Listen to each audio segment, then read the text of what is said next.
like we can't see the people coming in at all. It's just sort of, digital life is a little underwhelming. You should do that regular RTU. Just like hold the door shut and like wait for like 2 minutes before it starts. Let them all in. Oh my God. I mean, It's like, yeah. No, I don't want to take it that dark this morning because I totally watched this. Speaking of documentaries, there was like this big old incident. I want to say like Ohio, where it was like a concert and they did that. They only opened one door and it was super late.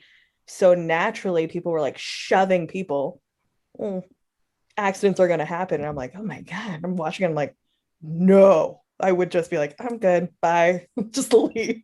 I miss people. I bet you I'm willing to bet maybe we have one or two of them on joining the call today.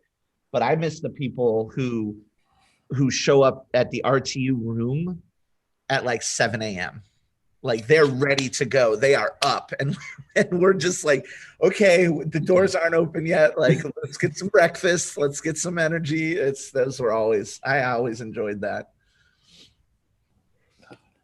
It makes me wonder, Catherine, about the future of concerts, because that just sounds like typical concert behavior where you're just getting shoved every which direction, trying to get to like close to the stage. Like, but now we're all going to think like, oh, that person might have COVID or something like that, and we might not want to get too touchy with them. That is true. That is. All right, whoever's going to a concert first, film it, put it on YouTube so I know what it's like. That'll help me decide if I'm ever entering society again. I've been looking at concerts like for like later this year, and they're already selling out. Like they're like, we're back. Like we're getting a vaccine. We're going. Yeah, I can't say I'm shocked at all. Oh, speaking of, it opened for us. It did in Arizona, and everyone over 16 can get it today. Well, can get an appointment potentially. Oh, today. That's happening for Georgia tomorrow. So, same with Utah.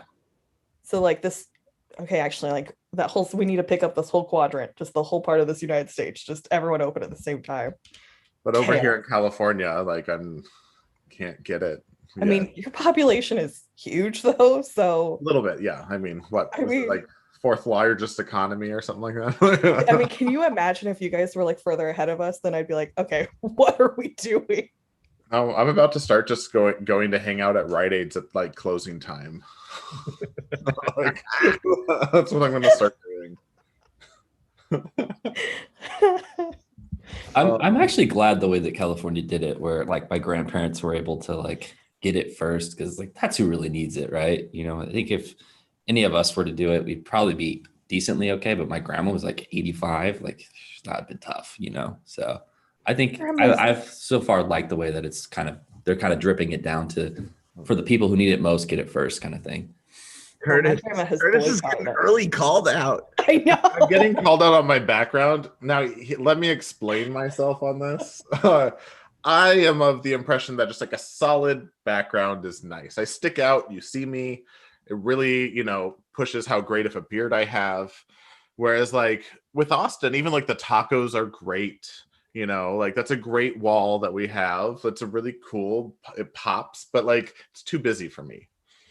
I have to keep explaining to people that it's not virtual. Like I have to go like this and show them that it's not virtual, because we've become so accustomed to virtual backgrounds that it's kind of lost its cool factor. Mine is also not virtual. And I have to explain mine because mine's actually a beach towel we got a couple of years ago, but you can't tell.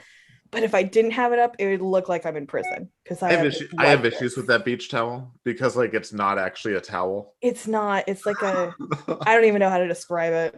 But it was in a beach bag, so I'm gonna call it that. That towel is to towels as crepes are to pancakes. Like it's entirely too thin to be called a blanket or a towel or whatever, and yet I still enjoy it. All right. So all right, guys. Anyways, let's actually get some RTU. It's time to get to what people actually came for. We'll have more jabber at our breaks, but hello everybody. Good morning to some, good afternoon to others. This is Redtail University Online. Today we're coming with the construction theme, so I'm going to get my hard hat ready. This is tools for building a better tomorrow. We're going to be taking some deep dives into the different tools in the CRM to help you build more efficient processes. Now, for those of you who might not be familiar with what Redtail University is, this is where we get to have an opportunity of extended training. We try our best to simulate a classroom-like experience to help you learn how to use your CRM better. Let's get started with the agenda today.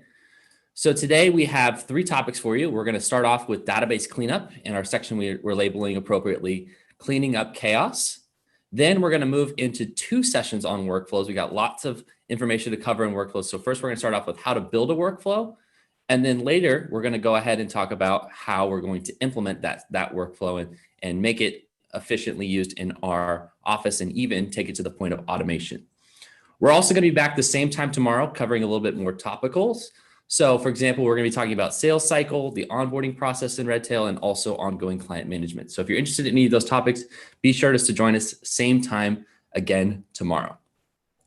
Let's get started with introducing our trainers today. Catherine, I'm going to start with you. Tell us a little bit about yourself. How long have you been a trainer at Redtail, and how did you get your nickname? Good morning. My name is Catherine. I've been at Redtail for just over 2 years now. I guess we're getting closer to 2.5. So as far as our nickname, my Admiral of Activities, I am a big fan of keeping track of what we're doing on a daily basis, what we've completed. So that's really that whole concept of activities, is really giving us that idea of what's going on in our life. It's always a pet peeve of mine of getting those past dues out of our past dues and getting them completed. So appropriately nicknamed right there. All right, Curtis, you're next. Tell us about yourself. How long have you been a trainer, and how did you get the name Workflow Wizard? Workflow Wizard. Oh, yeah. So my name is Curtis. I've been a trainer, I want to say just over 6 years. So 7 years. I've been just over 8 years with the company. So I think I was in support for a year. So throwing me off with the numbers there. How I actually got Workflow Wizard was honestly, it was when we were changing our CRM system like years ago, when we were sort of discussing workflows. I just sort of ended up being in a lot of those conversations and those meetings, and I just sort of grabbed it and went with it. I absolutely love workflows. I love creating new processes, seeing how you can actually use our system to make it work for you. I'm actually really excited to teach the first part of the workflows today. All right, and that leaves me. Hey, everybody. My name is Austin Johnson. I've been a trainer at Redtail here for about 2 years. They call me the apostle of automation just because I'm always sharing the good news of what automation can do for you in your database. It really has that wow factor that people can see. Oh, wow, look at this technology. It's able to do things even without me clicking or initiating things. So it's a really cool feature, and I like to just include that anytime I get to have a conversation with a Redtail user. Before we jump to the content today, I just want to cover a couple of logistical items. So there are 2 tools that we're going to be using, QA and chat. So the QA is going to be for your questions related to today's content. So we have our boss here, Ricky Redtail. Hey, Rick. Who are you? So Rick is standing by. He's going to be answering your questions as quickly as he can. Just providing his insights to, again, questions that you might have related to today's content.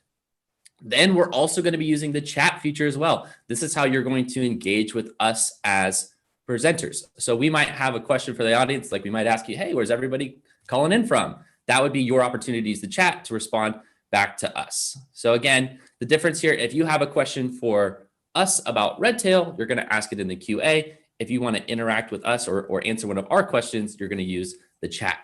I also just wanted to point out, I saw a couple people raise their hand this morning. We're not going to be using that feature. So again, if you need something, something's not working or you need just assistance, be sure to put that in the QA and we'll go ahead and get you taken care of. All right. And then just a couple of logistical items that are going to take place after day 2. We're going to be sending a follow-up email to you on Friday.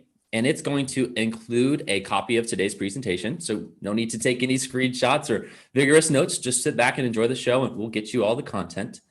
And also included in that email is going to be a survey where you get to give feedback to us as presenters about how the experience was for Redtail University Online. Now, to incentivize you to fill out the survey, we are going to be selecting 3 lucky winners, raffle style, to win some exclusive Redtail swag. So if you want the opportunity to represent your favorite CRM with some really cool swag, be sure to fill out that survey and be entered in for that raffle. Another question that we get a lot is, will this session be recorded? Of course, we're going to be recording the session. Should be posted sometime early next week. It's going to be available on our Redtail Help Desk and our Redtail YouTube channel. So again, if you have to miss any of the content today, you want to go back and watch it, maybe share it with a colleague, be sure to check out the recording next week on Redtail Help Desk or the Redtail YouTube channel. All right, with that said, let's go ahead and jump to the presentation for today. So Curtis, go ahead and take us away with cleaning up chaos. Awesome. All right. So we're starting the day, and I think this is Austin, you're hanging out with me, right? Like, yes. Yep, We're gonna say bye to Catherine. All right. So we're gonna be starting the day with talking about essentially cleanup, getting your database ready. A lot of the times you might even been saying, hey, I've been using my database for years. I have everything organized. We're really going to be talking a few foundations themselves and just how to do continuous cleanup as you go through. Because sometimes, like, as you're working and you forget, like, things might pile up and all of a sudden you didn't realize how dirty the data might have actually gotten. So with that itself, what we're going to be covering is dirty data. One of those, we're going to explain dirty data itself. What is that? What does it mean? We're going to talk about some expectations with your database, like I mentioned, also some foundations.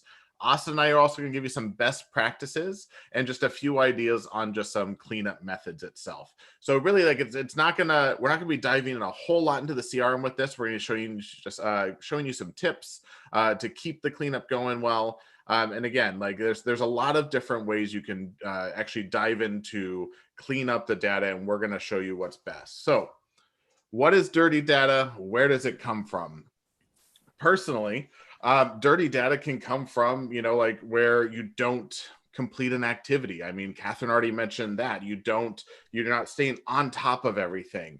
Think of data itself like on a spreadsheet, so that's what a database is. It's all these different layers of different spreadsheets, and sometimes there's missing information. Sometimes there's too much information that's not being used. So there's a lot of different ways where it can actually be created. So Austin, like, what's one of the common ways, like, that you've seen dirty data be created? Well, it could come from a couple different sources, Curtis. But the biggest I usually will see is when we transfer from one database to another. So whether we're opening up a second Redtail subscription, or maybe we're moving from maybe a legacy CRM and transferring the data over into Redtail CRM. Sometimes, we didn't do the best job of maintaining it in that older CRM, and so we're bringing things over and complete. The other option is we have sometimes where we have multiple people entering data, and we have different expectations of where data should go. And so, Curtis, I might put a certain data point in one field, and you might feel that it goes into a different spot. And so it's really important for us to get on the same page of where certain data points should go in the CRM. Absolutely. So that is a big common thing we see is you have, let's say you have 4 or 5 different people in your CRM, or even like upwards of like 80 people. We have some pretty large databases, but even if you're in a smaller database, there's 2 of you, 3 of you, 4 of you, and you're not doing things consistently, that can actually create dirty data. Like, and again, one example is, hey, Austin, like, if I were to label all of my clients A, B, and C, and you label all of your clients A, AA, AAA, like, hey, we have different ways of naming our clients, but we're using the same database, that can create some dirty data because we're choosing to label in different ways. Or even oh, go ahead. Even if we use the same categories, maybe we both use A, B, and C, but I have a different expectation of what constitutes for an A client versus what constitutes for a B client. Making sure that we have concrete definitions about how each one should be labeled is a super important thing for preventing dirty data.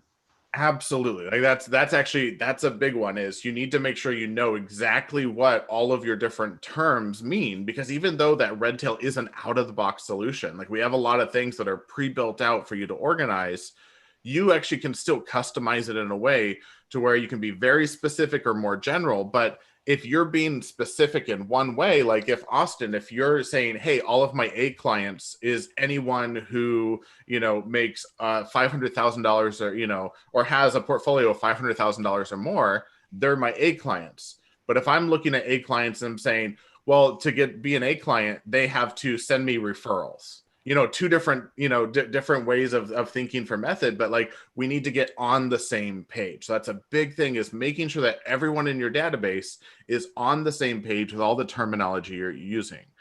And so let's talk about that. Let's talk about what are the expectations, is that your CRM is for clients. Okay, so we're adding in all of our clients. Is that true, Austin? What does CRM actually stand for? No. Of course, it's contact relationship management. So it extends beyond just your clients. We have things like prospects and leads and maybe spouses of our clients and children of our clients. How about other businesses that we might come in contact with? All the different relationships that your business comes in contact belongs in Redtail CRM. And it's okay to be a data hoarder. We don't have to, I know this is a trap that a lot of people will fall into, is, well, in order to maintain my database and make it clean, I'm just going to limit the data that I could put in there. No. We want to be plentiful in the data that we're providing, because we're going to get more usage out of our CRM system with the more data that's in there. We just got to make sure that it's going in there in an organized fashion. Absolutely. So keep in mind, again, everything in your CRM is for your contacts. And again, that's more than just your clients. It's people who are attached to your clients. So Austin said, and you can even see on the slide here, everything in the middle is our clients, but then there's spouse, there's businesses, there's employers, there's dependents, all these different places that you can add other contacts and still organize them. And so far, all we've done, Austin, is we're using the two fields of status and category. Is that correct? Just by labeling these. So when you look at the slide, on top of the line is client, below it is their category level. And we're going to dive in to talk a little bit more about how to customize those itself. But keep in mind, we're using just two fields to organize all of these different people and know exactly why they're in our database. Yeah, I want to just call out a couple of those, because just commonly questions I get is, what category should you put in for perhaps a spouse or a child of client? I like to actually set the category to match the category of the client. So of course, if I have one head of household labeled in there and I have their spouse that I also want to include, I want to put the category that matches that, because I want to be able to make sure that I treat them like a AAA spouse rather than a single A spouse. Or the same thing with that child, right? When they grow up and they might inherit that money, they're probably going to be put into that AAA category, because that's where their parents were. Now, the other common thing you get is, well, what if both of them are clients, right? We don't pick favorites here in our office. Both are clients. Well, we're just going to label them as such, right? It's perfectly acceptable to have a status of client for both spouses and just have them merged together in the same family, which we're going to talk about in a little bit. Absolutely. So let's dive into that a little more. So when you actually define what all of those fields mean, the best thing we can actually say is create a style guide. And so a style guide is really just that. You've written out all of your different statuses, your categories, all the different fields that you've customized for the database, and define what they mean. So anybody who comes in and uses your database can look at this style guide, this sheet of paper, and know exactly what they mean. So right away, we know that if they have the status of lead, it means that all we have is their contact information and no interactions with the contact. That's what it means. Now, again, that might be something different for you, but for our database, that's what we've decided. If they're a prospect, it means they have contact information and interaction has been made with the contact. So again, then moving down, then as soon as they're an active client, we have accounts are held for the contact. All of these are really just defining what it means to be a status. And in Redtail, each contact can only have one status. Again, one status per contact record. So that's why it's really important to define. If you ever have yourself saying, well, this contact record can be either status 1 or status 2, it means that you're not being specific, or sorry, you're being too specific with your actual statuses. So in that case, if I were to say I have lead and I have prospect, but I actually know databases who don't use lead versus prospect. They just use prospect or they just use lead. If those are really the same thing to you, combine them into one. If you can say this person can fall under either category, maybe it's too specific and needs to be a little more general. So again, that's just for tips and how to clean this up. And again, you're going to further get into it with those categories of using like A, AA, AAA, A, B, C, D, gold, silver, platinum. So let's actually jump in. What you're saying is it's going to get us on the same page, all pun intended, right? All pun intended. Yeah, same page. So let's actually look at where that is in the CRM itself. So where is status? let's actually, I'm going to use our contact record, Kevin Arnold. So in the CRM, when you're looking at the main contact record, what we're talking about right now is down here where it says contact details. And we can see that he's an active client and he has the category of AAA. Those are those two fields. If I were to change, if I need to change the values for the specific contact, I can hit edit up here, and then I have my drop-down menu. This is the list that you can actually customize. You can change what's in these drop-down lists. And then again, you can define what they are. So again, if I have active client, we level them with A, AA, AAA. But if you prefer something like gold, silver, platinum, A, B, C, D, you can actually go in and change those. It's completely up to you. Curtis, where can I go to change those? If you want to actually change those lists, you're going to go to your name in the top right-hand corner. And then from there, you're going to choose Manage Your Account. Once you're on the Manage Your Account page, you can scroll all the way down to the bottom, and there's this section called Admins Only. Now, if you don't see the section that says Admins Only, all it means is your username does not have access. The database owner or another admin can go in or even give you admin rights. But again, you need to have access to be an Admins Only, and then go down to Manage Database Lists. Once you click on Manage Database Lists, I will point out the first list you're going to see is going to be account types. But we're actually going to direct our attention over to the right-hand side, and you can see where it says Manage Lists. And this is, I always kind of joke about this. This is a list of lists. It's like Inception. There's lists inside of lists inside of lists. It just keeps going on. But in the Manage Your Account, Manage Database List section, on the right-hand side, I can see I have customizable lists under accounts, a lot of them under contacts. So if I actually click on the word statuses here, it's going to load my list on the left-hand side. Easy enough. If I want to add to this list, I can hit add, and I can type in, I want to add the word client.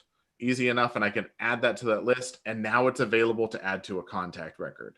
Now here's a case where it's bad data. It's dirty data in a sense. I have active client and I have client as a status. Austin, is it how can I just delete them? Is that how can I clean this up? Well, actually, Redtail has a really cool feature where we can kind of merge them together. So we can make a determination on here whether we want to use active client or client. And then when we choose the delete option by going over to the actions arrow on the right-hand side and choosing delete, Redtail is going to ask us, do we want to apply a new value to the existing records? What this means is deleting client, anybody that might have been labeled as client, the status of client, is now going to be updated to active client. So instead of it going back to a not specified status, we're going to automatically change all of those that were previously labeled clients into active clients when we remove client from the database list. And this is a really important step into making sure that you don't have dirty data created, because we do give the option of saying, if I'm deleting client, I can actually uncheck this, and it just means I'm going to delete client from the database. I'm not going to apply a new value to the contact records who happen to have that status. If you do that, it means that you can no longer search by that status, even though the contact is not going to have a status. It's not going to be searchable. So in this case, make sure that you decide, what do I want to change the status to first before it actually gets deleted. Mm-hmm. Awesome. All right. So back over here again, when you create those statuses, we really suggest define them in some way, even if it's real short, like, hey, like lead means brand new contact record. It'd be very simple, but any little bit of writing in a style guide is going to help get everybody on the same page. Hey, Curtis, is there any like examples of style guides that I can maybe use as a template to build mine? Actually, Austin, great idea. So if you actually want to say, hey, we want a style guide, we want examples, we want to see what's available, what I'm going to suggest is if you come up to the question mark in the top right-hand corner and then click right here where it says Redtail Help Desk, it'll take everybody to the Redtail Help Desk. And all you have to do is up here in the search, you can just put style guide. Just type in the word style guide and hit enter. It's going to search our help desk. And you'll see right here, the first one that says style guide. This actually walks you through what a style guide is, very similar to actually the exact same image that we have on our slideshow today. It even gets a little more detailed with the categories and shows a lot of different examples. But you can actually scroll down to the bottom, and we have where you can download a sample, download a completed style guide in Word or a PDF, or one that's blank. So the first two are blank, the second two are completely filled out with examples. It's up to you. That's just a way to give you an idea of where to start with organizing this. Yeah, no reason to reinvent the wheel. You can have a good starting point with Redtail. We'll provide you with some examples on how you should set up your style guide, and then you can kind of tweak it and make it your own. Before I move on from status and category, I just want to address, maybe the skeptic on the call that says, it's not really worth the time. It's not really worth, going through and cleaning that all up. Do a favor for your future self. Okay. This happens to me every November, never fails. We have a person that sets up a training call and they say, hey, Austin, I really want to send out a Thanksgiving card to my top clients. This is great. We'll use the mail merge feature in Redtail. We'll make you a nice little card and we'll be able to send that out. Well, we get going with making that Thanksgiving card and we're ready to get it sent out. But we go to the advanced search tool in Redtail and all of a sudden we can't find that list, right? There's no way of distinguishing who is a client and who is a prospect and who is a spouse and et cetera. And then we don't know, even if we know who the client is, we might not know who's in that top tier, right? If we don't have the category in place. So again, you might not think that this is something that's super important for you to clean up now, or a style guide sounds like a lot of work, but I'm telling you, your future self will appreciate it. Absolutely, Austin. I love that you point that out, because again, it's if you want to do anything with these groups, and most people do, I need to know who my top clients are versus my lower clients. How do I separate them? Status and category is the easiest way to do it. Mm-hmm. And we're going to later on, we're going to show you how to do some bulk changes. So you can actually really dive in and see how to make these changes easier if you don't have it set up quite yet this way. Yes. Now, the other one of the other data foundations is the contact itself, where we want to talk a little bit about the contact card. Now, this is probably like the most basic part of a CRM, is where it's just a Rolodex in itself. The CRM, without notes, without activities, without statuses, all it is a Rolodex, and that's definitely fine. That's important information. If I go to a contact record, I need to know how I can call him, how I can email them, how I can send them a letter, and it's important to have that information. So keep in mind, you want to make sure that you have this information set up in the contact record. Now, we're going to switch back over here. I'm going to use the recently viewed. We'll use that and go back to Kevin's Arnold's record. Once we're on Kevin's page, now we're going to look over here to the right-hand side where we have the contact card. Now, what I love, this is actually a newer feature. Austin, I think this happened sometime last year, where it actually has the local time for the contact. This is actually pulled directly from the zip code of the primary address of the contact record. So where it says 95610, like that is the actual zip code, and that's how it's pulling this. And again, that's for the primary. How I mean that is when you actually create any type of contact information. So if we actually open up at the address, we see that the type is home. We see the address filled out here. It's this box right down here, is primary, is what it's pulling off of. It is very important that you have at least one primary for each type of communication for all of your contacts. And so what do I mean by that is where I have two email addresses, I have one for his work and one for his home. Kevin has two emails. One of them needs to be primary. One of his phone numbers needs to be primary. Austin, what do those primary numbers also get used on?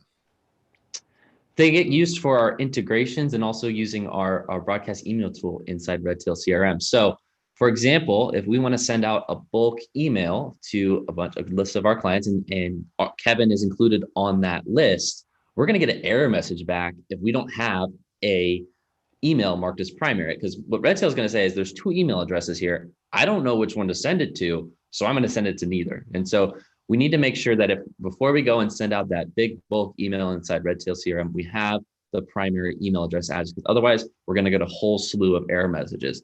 Also, a lot of our integration partners rely on that primary address. So if you are wanting to take this contact and send it into another platform, I'm thinking like FMG Suite, Riskalyze, there's a whole list of them, right? And a lot of times without a primary address, that contact can't make its way over into that platform. And so we want to make sure before we're sending contacts to our integration partners, we're marking an email address as primary.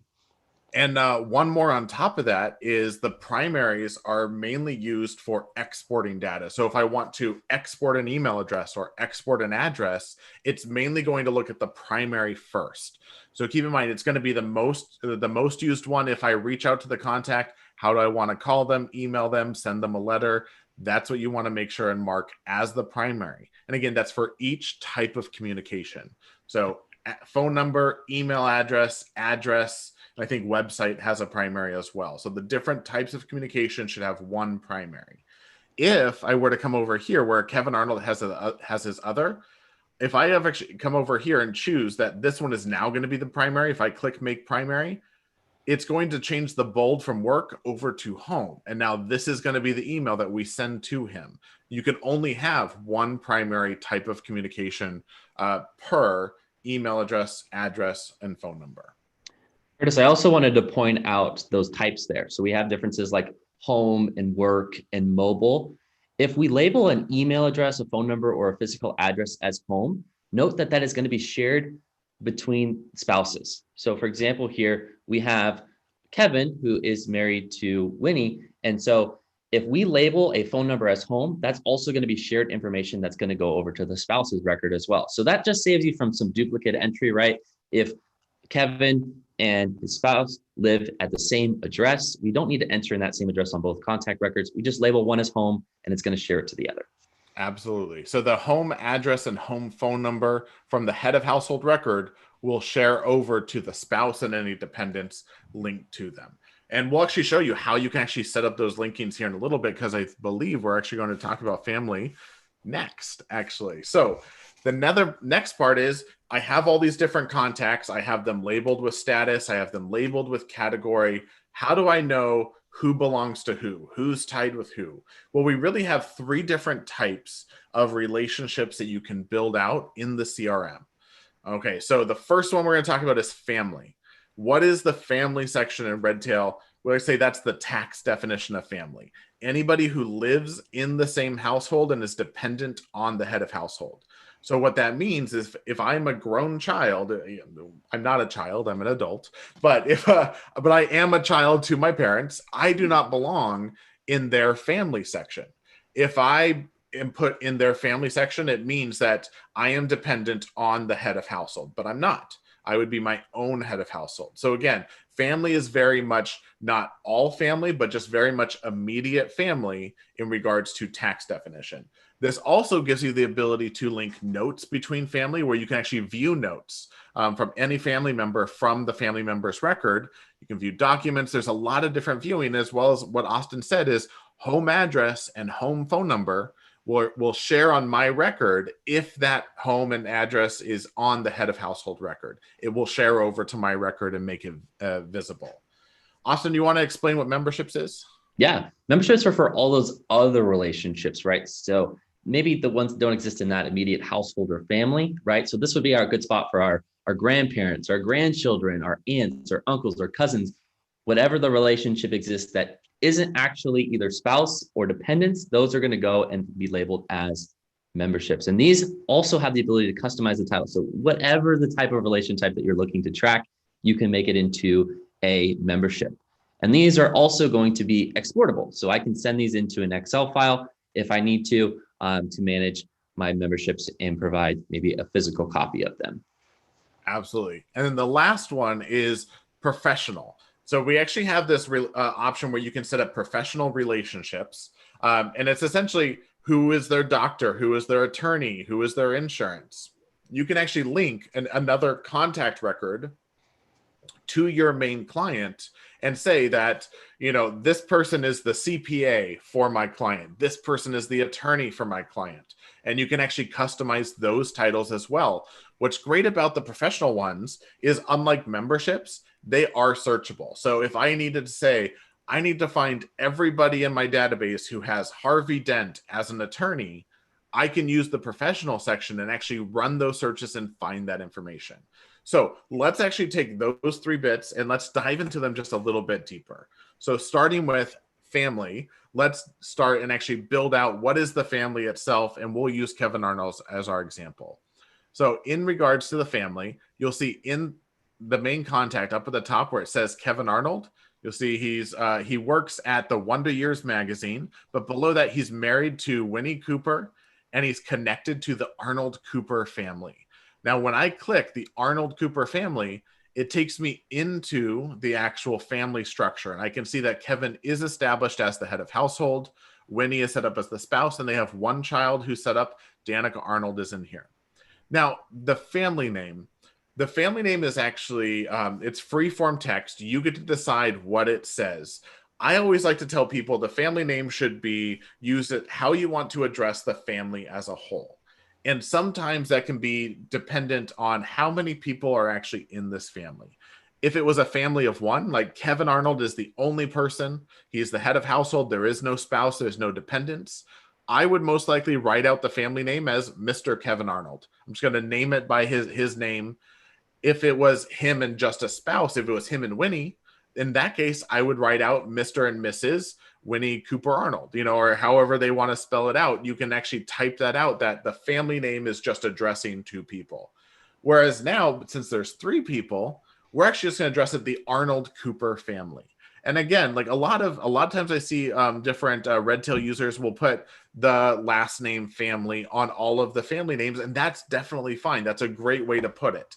The only reason I suggest is if it's an individual person that you don't put the Arnold family. Is if I were single and somebody sent me something that said the Ware family, I'd feel a little lonelier. I mean, just because I don't want to get a piece of mail that says the Ware family when I am the only family. It's just me. So again, the family name can be used for actually mailing about how you want to address the family as a whole. If you want to change that, go ahead, Austin. Well, I was going to say, Curtis, I don't want people to be shy about adding in family names for single individuals. It's still important that even if they're just a single individual, they still have a family name. Again, this goes back to that future self of you trying to make that holiday card and sending it out. That family name actually becomes a very valuable merge fields for using things like mail merge and broadcast email within Redtail CRM. And so we can actually take what we enter in that family name and merge it into things like mailing labels or into a letterhead. And so even if we have a single individual and we want to send it to them, we don't want that field to return as blank. And so it's important that, again, even single individuals have a family name. We just want to make sure that we've edited appropriately, which Curtis is going to show you. Absolutely. So if you do want to change what the family name says, you go to the gear icon over to the right-hand side, and you can just hit edit. When you choose edit, it brings up the only option, which is to change the family name. So again, this is where you can type in however you want to address the family as a whole. Now, in this case, I'm just going to leave it as the Arnold Cooper family. If you need to add dependents, you can actually just click right here, and I can search for, if I know they have a child named Fred, I can search for Fred. Now, in this case, I know the last name is Arnold, and I don't see Fred Arnold in this dropdown, but I know that Fred Arnold exists as a contact record. Austin, do you possibly know why that's happening? Probably because it doesn't exist as a contact record inside Redtail CRM. However, we do have the option to be able to add it from this page here. The other option is that it is added as a contact, but it's already linked to another family. So again, if Fred already is a contact in Redtail and it's not showing up in this dropdown, we should check to see if Fred is added to his own family or another family. Exactly. So in that case, I searched when I tried to add him as a dependent. He's not here. I searched Fred. He does not exist. Fred Arnold. That's again because I can't add him as a dependent. Let me first check if he exists elsewhere. So if I actually just type in Fred, the first name up here on the top, right away I have a contact record called Fred Arnold. And actually from the search, I can see, oh, he's marked as head of household. What that means is Fred is actually part of his own family. So he is the head of household of his own family. If he is set up as a household, he cannot be part of anybody else's household. So keep in mind, you could only be part of one family at a time. So if I say, hey, he actually should not be a head of household, what I'm going to do is to dissolve his family, but not the contact. I'm dissolving the family that Fred is in. I can come over here and just delete family. So again, the action icon, delete the family, that removes his family name. What it allows me to do now is if I come back over to Kevin's record, and once I'm in Kevin's record and click back on the Arnold Cooper family, and I hit add dependent, I'm now going to search for Fred again, and now he's here.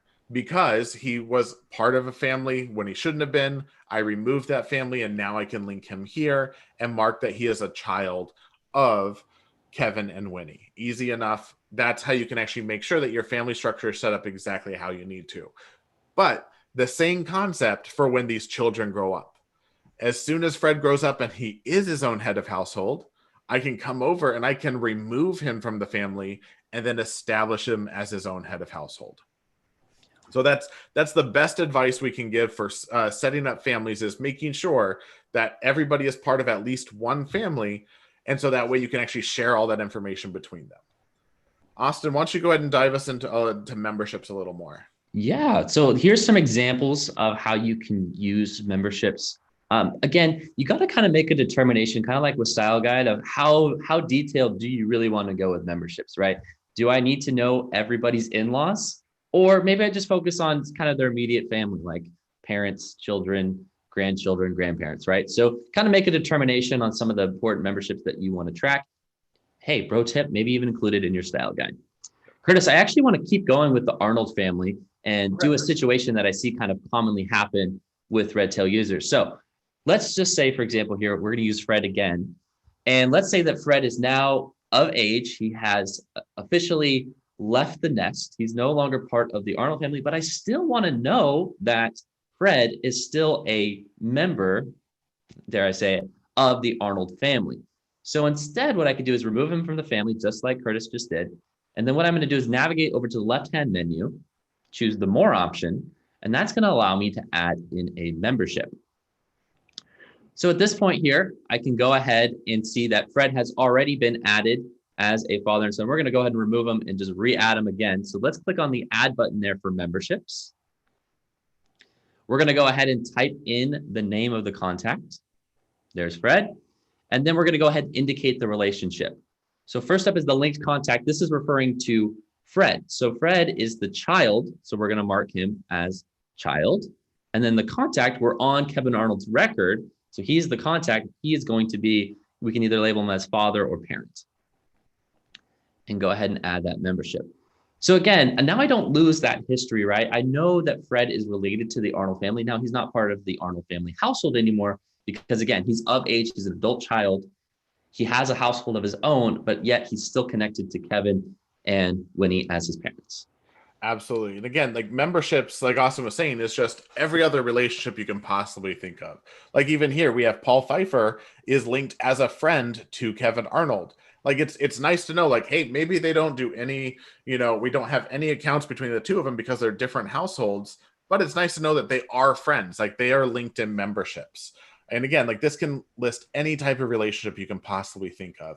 And if there's not a way to describe what the relationship is, these drop-down lists of these relationships are customizable. You can actually add to that list. Another one on here, Austin, is up at the top where it actually says that Kevin Arnold is the writer-editor at the Wonder Years magazine. That is actually one section, the field that automatically updates the memberships.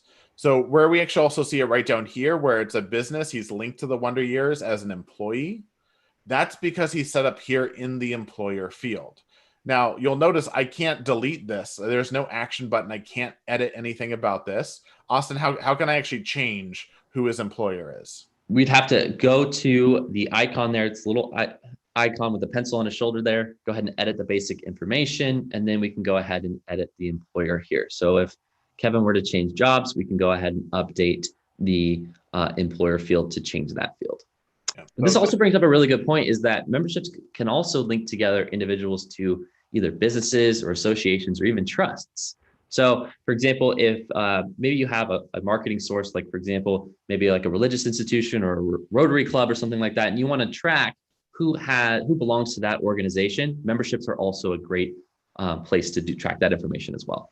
Absolutely. So again, any way you can connect this contact of Fred Arnold to another contact record, whether that record is a business, a trust, an association, another individual person, you can use the memberships to show how they are linked. I like to describe it like this is like the spider web of relationships. There's all these different webs linking all these people together, and this is how you can see what it is. Now, the last part of relationships, the third relationship that we want to talk about is professional. Now, I love this because you can actually use professional contacts to say who is their doctor, who is even a trusted contact. We actually have some preset professions like CPA, attorney, power of attorney that are set up in there. But if you want to add to the list, you definitely can. It's actually a customizable list, just like our statuses and categories, but it's a way where you can actually list who is a specific contact record that's in this profession for my client. So let's actually list that in Kevin's record. To get to professional, we're actually going to go to the left-hand side and click on Know Your Client. So under Know Your Client, I can then click on professional, that first column, and you'll see that I have this right here, the professional contacts. Right now I can see that Jake Miller is his insurance. I believe that's Jake from State Farm, pretty sure. But in this case, I also want to add in, I know that his friend, Paul Pfeiffer, it's his friend, but also Paul is his attorney. So I want to actually list that Paul Pfeiffer is the attorney for Kevin. And so to do that, I'm going to hit add on the right-hand side, and I'm going to search for Paul. And from here, I can see, okay, I'm going to choose Paul Pfeiffer. And then the profession type, you'll see the system types. These are the ones that are in Redtail already, but you can actually add custom types to it. Just like the statuses and categories, you can add to that list. But I'm going to mark him as an attorney, and then I can add easy enough. So right now, in Kevin's record, I can see that Jake is his insurance and Paul is his attorney. If I actually want to find everybody who has Paul as an attorney, I can actually use the search function. So real fast, I'm going to show that a real quick search by going to contacts on the left-hand side and then advanced search up at the top. I can actually run it by professional contacts right here. So I can say, show me a search for professional contacts where the contact is equal to, and I can actually then search, start typing in, I'm going to put Paul Pfeiffer. And if I run that, this shows me that Paul Pfeiffer is a profession for Kevin Arnold. So I know that he is linked to Kevin Arnold in that way. So that's what we meant by professional contacts are searchable. Unfortunately, this is not something that can be done with memberships. Memberships are just a visible option. Yeah. So Curtis, if I need to search for it, I should put it under professional. But if I just need to reference it, I should put it under memberships. Absolutely. Absolutely. All right. So with that, we actually have two different cleanup methods that we want to show you in regards to changing data. So the first one is I'm going to talk about bulk changes. So we can actually run searches, like advanced searches, and maybe I want to change one field for a group of contacts altogether. And so what we're going to do is the advanced search, we can then select the contacts we want to change and then use our bulk actions to make that change.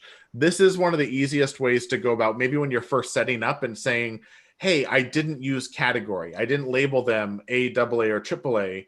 I just labeled them as client, and now I want to start establishing their category. If you want to do something like that in bulk, you can first, again, we're going to follow these instructions is run the search. So to run a search, contacts on the left-hand side, advanced search up at the top. And let's actually, I'm going to just run all of my active clients. So I'm going to start with contact as the type. Status is going to be the field. Our operand is going to be equal to, and I'm going to say active client. So I can actually run that search. It shows here's all 272 active clients in my database. And I can go through and say, hey, I need to change these few people that are AA and this one person that's single A over to a AAA client. Okay, so I can actually select all, or I can be very picky. I can select multiple, but this allows me to do some bulk changes. Once I select them, I choose contact options on the right-hand side and then bulk actions. After you choose bulk actions, you're going to get this pop-up, and a majority of the changes you can do are right here in the middle, where it says, change their category, change their source, their status, their servicing or writing advisor. I can do that from this page. So in this case, if I did want to change their category, I can select that option and say they are all going to be moving to AAA. Easy enough. I can make that change, and it's going to update it across the board. So again, for a bulk change, you want to run a search, or even maybe it's from a tag group or a quick list or any kind of list that you have that combines contacts together. You can bring them up on the search page to make those bulk changes. All right, Austin, why don't you show us the second way, which is very similar, but it has a little more uniqueness to it, I believe. Yeah, for this method, I recommend headphones and snacks. This is for making those individual type changes. So For example, when we have to update contacts' tax ID number, right? By definition, every single person in that list is going to have a different tax ID number. So we can't really use a bulk action to update all of those. Instead, we're going to need to navigate record to record to find the missing tax ID numbers and fill them in. So I'm going to teach you the most efficient way to do this. Let's head back to the CRM system here. Now, I'm just going to focus on just my clients right now. I don't want to make too big of a list for myself. So let's start off. We're going to do type is contact.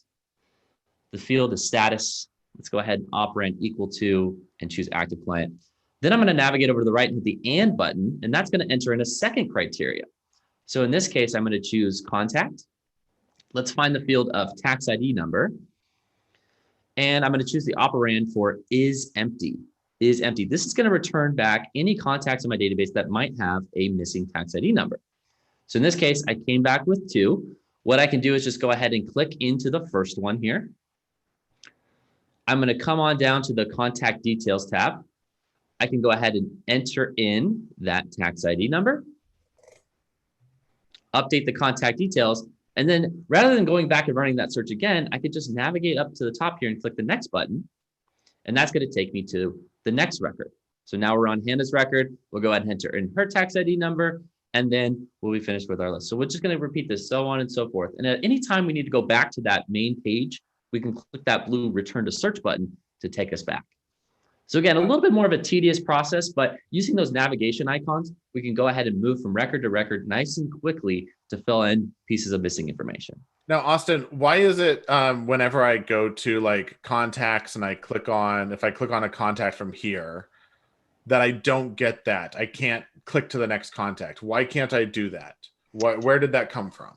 It came from running a search. So we're going to need to either use the advanced search tool or a saved quick list in order to have that navigation icon appear. So again, advanced search, like Curtis is showing here, will allow for those navigations icon. We can't do that from the contacts A to Z. We can only do that when we're running searches. Absolutely. So once you run a search and then you click on like any of those contacts, you then get this blue section where you can go to the previous, return to search, or next. And like Austin said, it has to be from an actual search first. All right, perfect. So I love those 2 methods of cleanup because again, sometimes, hey, everybody's going to have the same value. Other times everyone's going to have a different value because it's a unique number like tax ID. And so there's different ways to go about that. All right, so last thing that we really sort of want to put here as we're wrapping up this section before we're going into our first 10-minute break here is what's next? How do I keep this up? We always like to say, Rome wasn't built in a day. Like that's a really common saying because there's a lot to it. You can't expect that a CRM is going to be perfectly, clean by just going one day of actually doing the cleanup itself. Cleanup is a continuous thing. You have to say, okay, where did I miss information? Actually, let's stick with that missing tax ID search, Austin. Like how often is like, hey, I went through, I know last year at the beginning of the year, I went through and made sure every single active client had a tax ID in it. Why a year later, then all of a sudden, are there contacts without tax ID missing? How did that happen? Well, I mean, I could have just added a contact. Things get missed sometimes. So in that case, I want to do maybe like a repeating activity, a workflow, something that's going to tell me, hey, you need to do the cleanup process. Hey, run this search to look for anybody who's missing a tax ID. Create a structure of how often you're going to be reaching or how often you're going to be examining or auditing your database to see what needs to be cleaned up. Yeah, another pro tip we have here as far as what's next is I like to say, determine if the juice is worth the squeeze. So identify those essential data points, the things that must be in Redtail. If you ask me, it's got to be status and category. That's our first part. I also really use keywords heavily. And so keywords are another great spot to put in there. And then that essential contact information that Kirsten and I talked about, that Rolodex data, phone numbers, email addresses, physical addresses. For me, that's essential. I need that information. Now, do I need to link all of their in-laws as memberships? Well, that's probably going to depend client to client, or, maybe that's not something that I'm ever really going to use. So I probably shouldn't invest too many time and resources in making that happen. So again, determine what are the essentials, what are most important for your contact. And that's going to depend on what the relationship with the contact is. I'm probably going to have more information for my AAA clients than I am for just my single A clients. Absolutely. And again, with that information, because you've determined what a single A means over triple A, that's going to help you narrow down who do I need to focus on. I'm going to find the missing gaps for my triple A, but I don't need to worry about that information for our single A's. If you don't have that decided, or, like saying this is what it is, it's going to be harder to understand what you need to clean up. All right. So with that, we're actually going to be diving into our first break itself. So with this break, we're going to be going into workflows next. We're taking a 10-minute break. So we're probably going to start 2 minutes after the hour for the next section. During this time, Catherine is going to come back on screen. The three of us are just sort of going to be chatting about nonsense stuff. So you do not have to be listening to us for the next 10 minutes. You can stay on and enjoy our conversation if you would like.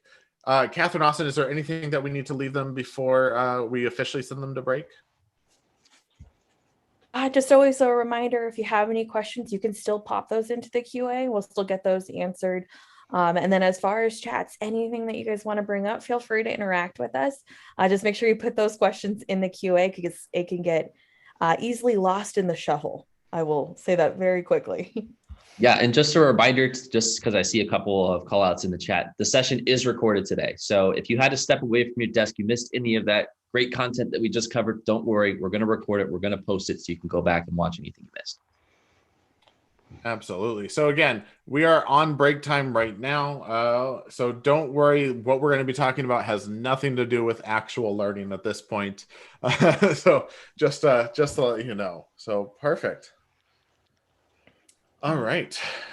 Well, Catherine, me and Austin are here in Sacramento. Yes. With some weird weather going on. What's the weather in Arizona like? Is it already summer there? So it's been a weird week because at the beginning, actually, no, not the quite beginning. Over the weekend, we were already up in the 80s again. So I was like, here we go. Here's the entry into triple digits. I can feel it. But then we dropped back down to we're in the low 70s. And then we actually had some rain last night. And it's super cloudy where I'm at today. So who knows? Honestly, I wouldn't be shocked if tomorrow it's 100. That's Arizona for you. Well, let's throw some questions out to the people who are listening during the break time.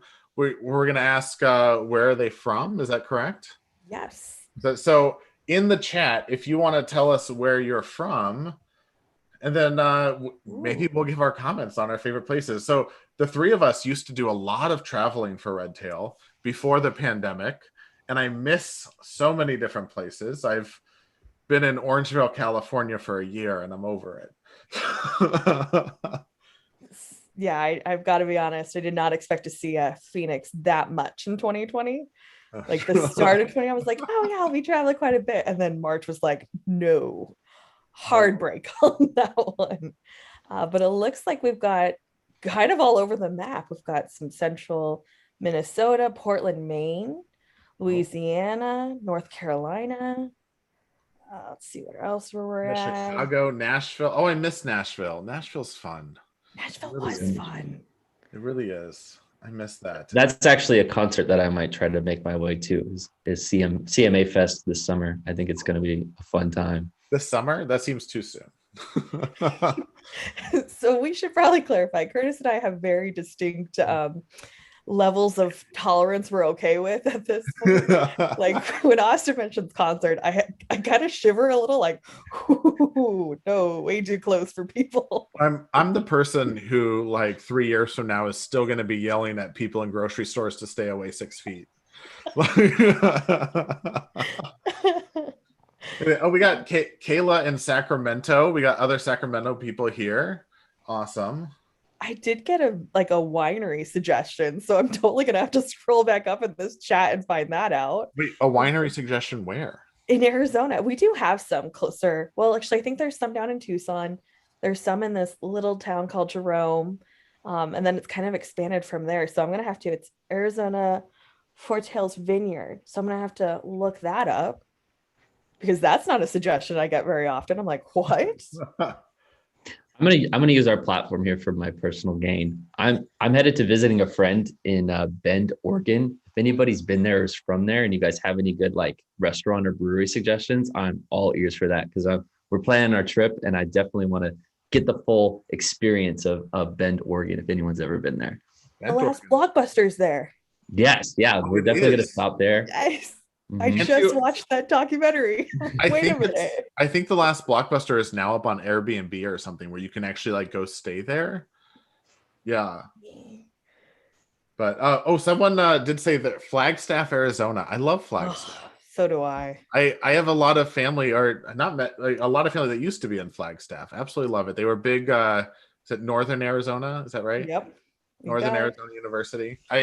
We would used to fly to Phoenix, then drive to Flagstaff during Christmas time, and always go to NAU's Christmas concert. Their choir was so cool, and they always did those big bell things, like where there's like 30 of them standing with 2 bells each, and they would play those. I absolutely loved watching them do that. Gosh, now I'm over here like it's not even that far, and I'm like, ooh, Flagstaff. Like, should I go? Yes. Should I go up there, just drive, and just next RTU, just hopefully there's still some snow somehow. Just like have like a broadcast outside. Hey everyone, coming to you from the snowy blizzard part. Someone did ask if they're not able to see the panel, everyone else's chats. Is that correct? Yeah. So right now, if you're wondering where we're seeing all these chats, things like that, it's because we can see what you're writing in chat, but you cannot see what each other are writing in chat. Austin, it did look like there's a suggestion in here from Jen Rice. I missed it. I was like, I know. So you get McMenemins. I can't. Do you guys know how to pronounce that? McMenemins. When in doubt, put in an accent. McMenemins, and then it'll work. Well, thank you for the suggestion, Jen. I'll definitely give that a Google search and also find out how to pronounce it before I visit. It looks like Judy Johnson said that she's from Bend. There's no brewery suggestions, but there's one on every corner. Okay. Gotta love the Pacific Northwest for that. Right.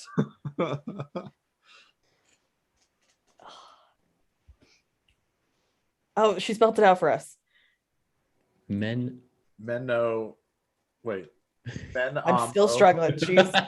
We can see her very well, guys. We barely can't read very well. I think it's Menominee, like Menominal, but Menominee. Is that right? McMenemins. See, like they didn't realize they were coming to learn CRM, but really learned to see how horrible we are at pronouncing things. I just like using our users as my own personal travel agent because people do this from everywhere. It's great. It's true. Back when we were traveling, I would always seem to have like a call with a user who happened to be in the city I was going to, and you always say, "Okay, where do I need to eat?" That's always what's important. I would always ask people like, who were local, where should I eat that's not a chain? Like, what's good about this city? And that's what I really miss about traveling is the food in different cities. Like, just show me what's good. I always feel bad about being from Sacramento, and when people ask like what's Sacramento known for, and it's known for going to other places to find better things. It's really like I cannot say, oh, Sacramento is known for this, because we're not. We're boring, but we're an hour and a half away from Lake Tahoe and an hour and a half away from San Francisco, which is great. You're an hour and a half away from actual fun. One thing I appreciate about Sacramento is someone asked me the other day, like, what's the vibe in Sacramento, as abstract as that is? And I was like, it really could be like, you could really find whatever you want here. Like, it's such a culturally diverse place that you can really kind of tap into wherever you kind of see yourself fit or want to know more about. It's kind of a cool place. Oh, I disagree with that. You do? Yeah, but that's because we're probably in different places in Sacramento. So I've got to be honest, I just learned something right now where if you have AAA, you can use their concierge service to map anything you want to find. They'll still send the old books like they used to. I thought they stopped doing that. So now, I'm going to start hitting that up. Just be like, I'm going here and send it again. I'm going here, send another one. You're going to be like, our paper flow has gone up tremendously. What happened? Me. Sorry. All right. Well, let's end the break time now. I know we're just about a minute over. I said 2 after, but we're going to stick as close as we can. We'll give it a minute for anyone who's coming back. If you didn't get a drink, grab your drink, get your second cup of coffee, your third cup of coffee. We don't judge. I haven't actually had a cup of coffee yet, but let's actually start. We're going to say goodbye to Austin for now. It's going to be me and Catherine are staying for this. Catherine. Yes. You ready for workflows? Yes, always. This is the start of workflow. So with workflows today, we decided we're going to split it up in two. Catherine and I are going to be going over workflows and the building process of it. And then Austin and Catherine, without me, are going to be going over how to actually implement the workflows. So again, if you do have questions about how to actually, manage and work on the workflows, this section is not going to be it. We are really going to be talking about conceptualizing, whiteboarding out your workflows, those different processes, so you can actually build them and build those templates to set them up for success later on. And then again, Austin and Catherine, after another break, will then go over and tell you, once you have those built out, how do you actually use them? So with that, a few questions come up. What is a workflow? Why should I use workflows? Where do I begin? Like, there's so many questions with that, but building workflow should always start with your whiteboarding process. Catherine, I would say I can't stress that enough. It's so important to sit down and whiteboard out your processes. What does a whiteboard your process mean? What does that mean, Catherine? So think of this as kind of drafting it out. It's getting all those ideas onto a paper. I actually described this last week to a client as taking it back to when you were in elementary. You didn't just submit a final paper. You had a rough draft version. You made some edits. That's kind of what that whiteboarding process is it's gathering your thoughts so that way you don't have just chaos when you jump in to actually build it. And to be able to build it and build it well, you have to understand what the terms that Redtail has are.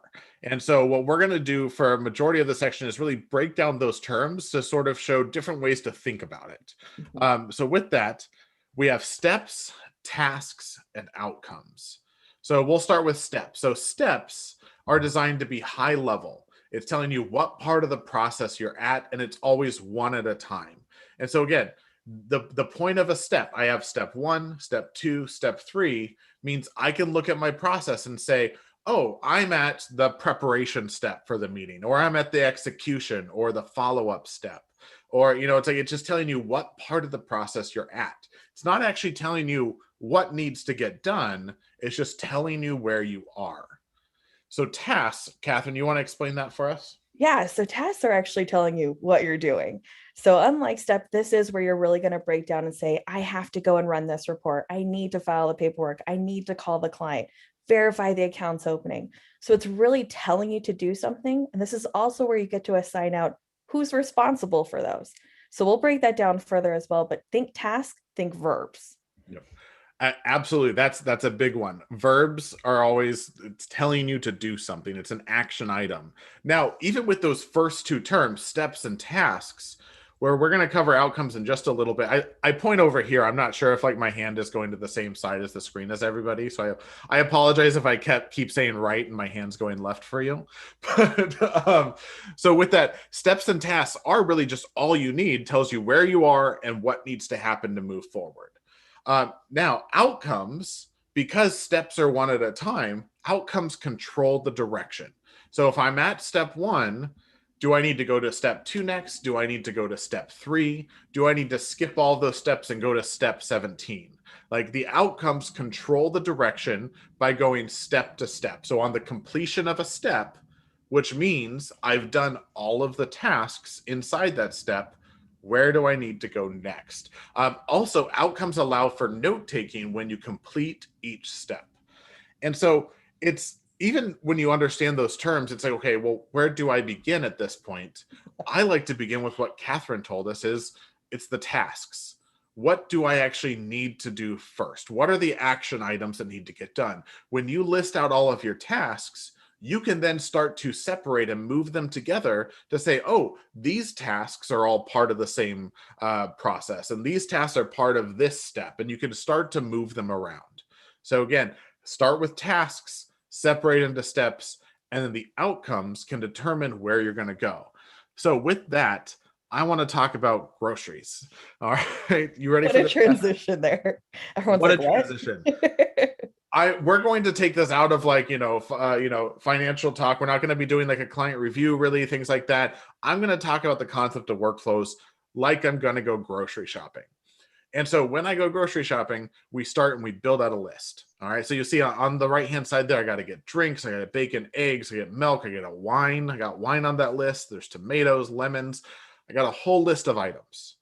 Now, personally, I've really this past year seen as like the grocery store is like the only place I go other than my house. I've really like devised like a plan. Like I know exactly what I can get at grocery outlet, what I get at Safeway, and what I get at Bevmo. And I've decided that every time I go grocery shopping, I hit these 3 stores. And there's certain things I get at grocery outlet, certain things I get at Bevmo, certain things I get at Safeway. So those are my steps. So again, think of it like at the grocery store, I have a list of items, but I cannot pick up, if I'm at grocery outlet, I can't pick up something for Safeway if it's at Safeway and not at grocery outlet. So that's the step. The step is the store, the tasks are the items, and the outcomes are going to tell me where I go next. So again, once I decide that, I'm going to split them up. I actually split them up here, and you'll see I have step 1 is for the grocery outlet, step 2 is Bevmo, and step 3 is Safeway. Now, sidestepping, I don't go to Bevmo every single time. Most of the time, the goal is to go to grocery outlet and go to Safeway, but sometimes I need to go to Bevmo because grocery outlet doesn't have the right wine. I know that seems crazy. I was actually, last time we did this presentation, I wasn't aware that grocery outlet wasn't everywhere. Grocery outlet is like this grocery store that is like, everything's like really cheap and not consistent. What I mean like that is like they might have pineapples today, but they're not going to have pineapples for 3 more months. And that's not because it's like out of season, it's because they just didn't get them.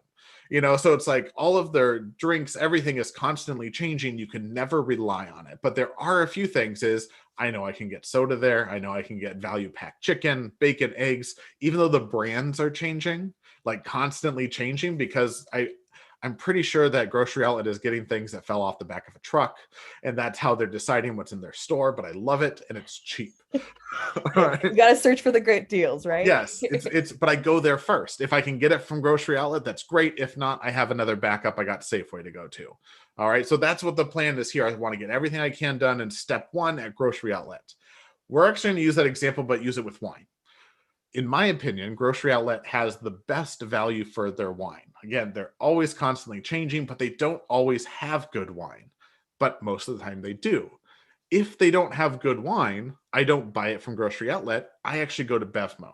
So that's the condition here, is if grocery outlet doesn't have wine, then I'm going to go to Bevmo before I go to Safeway. Okay, so keep that in mind. But if grocery outlet does have the good wine, I don't need to go to Bevmo. I'm going to actually skip Bevmo and go over to Safeway. I'm skipping step 2 altogether. That's what the outcomes can do. So outcome 1 means I got the wine at grocery outlet. We're going straight to Safeway.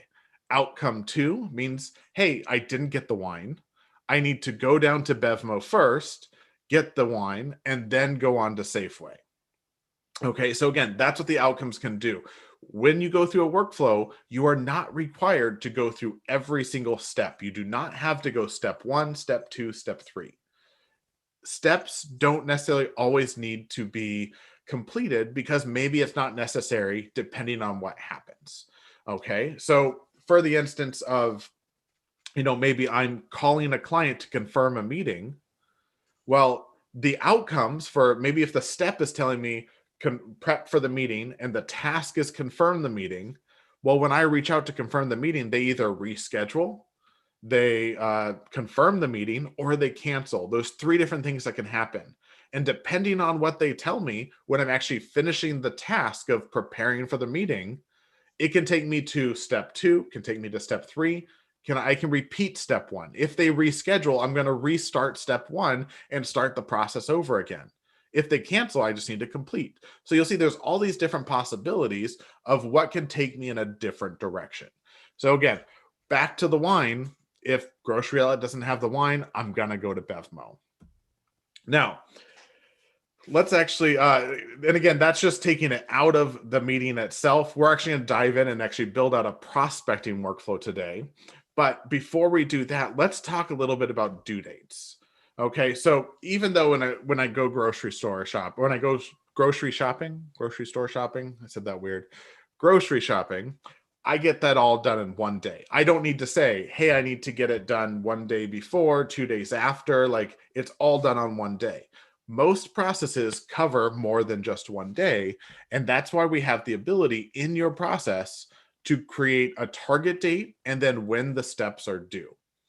So in this case, the steps are due based off of the target date, and that target date is a pivot point. It can happen at the beginning, the middle, or the end of your workflow process. As an example, for a target date happening at the beginning, maybe it's a prospecting workflow where it's a call cadence. I actually set up a call cadence. This is what we're going to be building today, to reach out and call them every few days to get them to schedule a meeting. In that case, I can say that the target date should be day one of the process, and step one is due the same day as the target date. Step two is due 2 days after the target date. Step three is due a week after the target date. Step four is due 2 weeks after the target date. So everything is determined by the target date itself, based off of it being day one of the process. The second option is the target date might be the same day as your meeting, which means it can exist in the middle of your process. So I have 3 steps for a meeting. I need to prepare, I need to execute, and I need to follow up. So what that means, if the target date is in the middle of the process, step one is due a week before the target date. Step two is due on the target date, and step three is due 2 days after the target date. If that target date, in this case, is down here where it says, if step one is due 3 days before the target date, and the target date is set to March 13th, then step one is due on March 10th.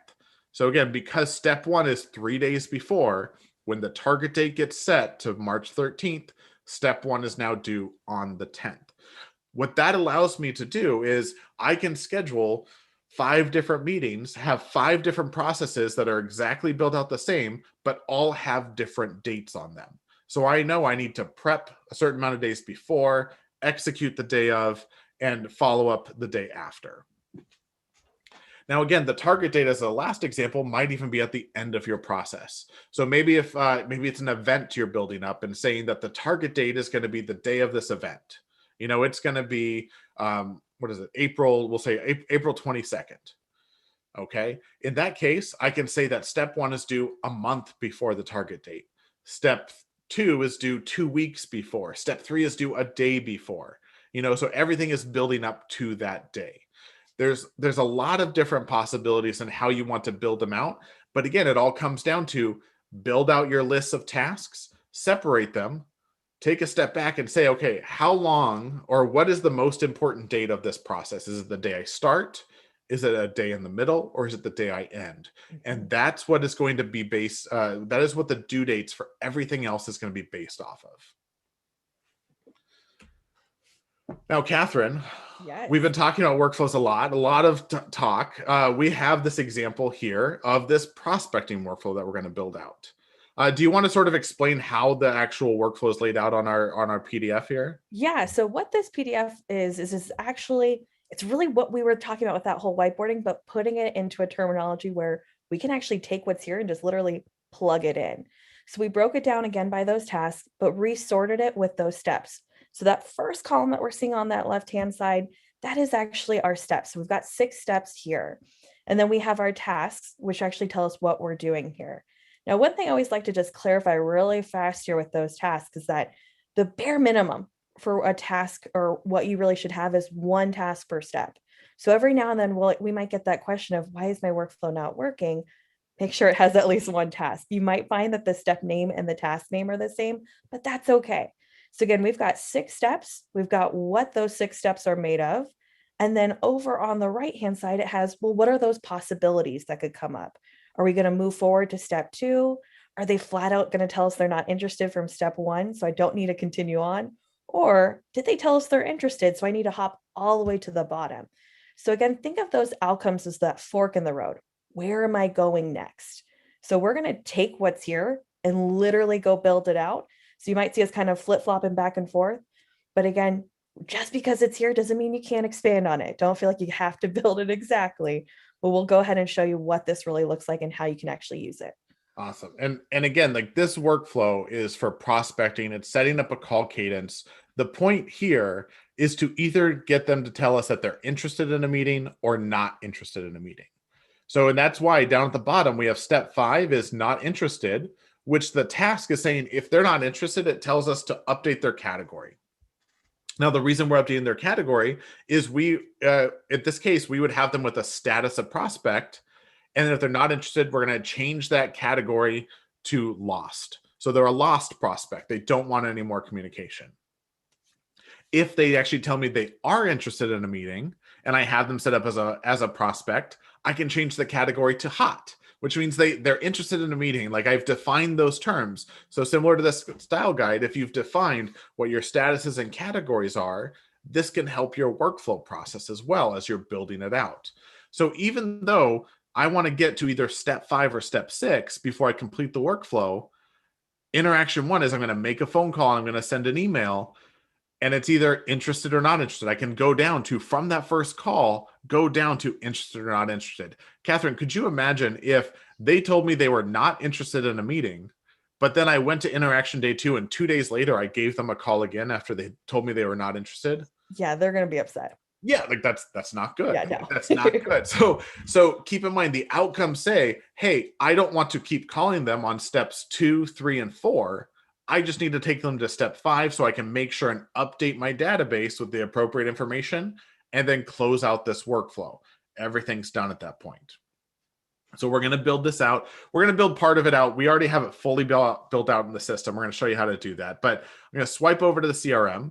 We're going to go to our name in the top right-hand corner here and then manage your account. Now, a lot of the times when people build workflows, I actually see them come over to the left-hand side first. They click on workflows, and you know what? That's not the wrong thing to do. Oh, hey, I want to do workflows, so I'm going to click on workflows on my screen, and I'm going to hit new workflow up here. When you hit new workflow in the top right, this is saying I want to start a workflow from a template that I've already created. But if you don't have any templates, you won't be able to select a workflow, and it gives you the option of create with no template. So that's what we're fixing here is we need to give the option of templates first before we actually go to this page. So to do that, you go to your name in the top right-hand corner, then manage your account. Once you're on manage your account, you scroll down to the section that says manage templates. And the very last one, we can say workflow templates. Perfect. Now, Curtis, do you have to be an admin to make a workflow? Great question. No, nobody, you do not need to be an admin to build a workflow. Anybody who has access to your Redtail database can build out a workflow template. Once you click the workflow templates, no matter what level you are, and you're on this page, if this page is blank, that's definitely fine. It just means you don't have any templates in your database. That's normal. If you do have a list, you're going to see, okay, here's all the workflows that we've built out in this database. But if I want to create a brand new one, I come over to new on the right-hand side.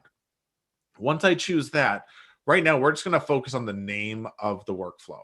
You can name it however you want. I'm going to just call this RTU Online just so we know what it's for. And we're going to call it prospecting. Once you fill it out, so this is just the prospecting workflow. If I can spell things correctly today, there we go. Then to the right of that, you'll see there's a status. Now, this status is not customizable. It's either active, inactive, or under construction. If you're still building it out and you got your hard hat on, I would say keep it as under construction. Once it's built out, we can then change it to active, but we're going to keep it as under construction for now. Below that, you're going to see you have options of owner and category. These are great fields to actually set up for like sorting the workflow itself.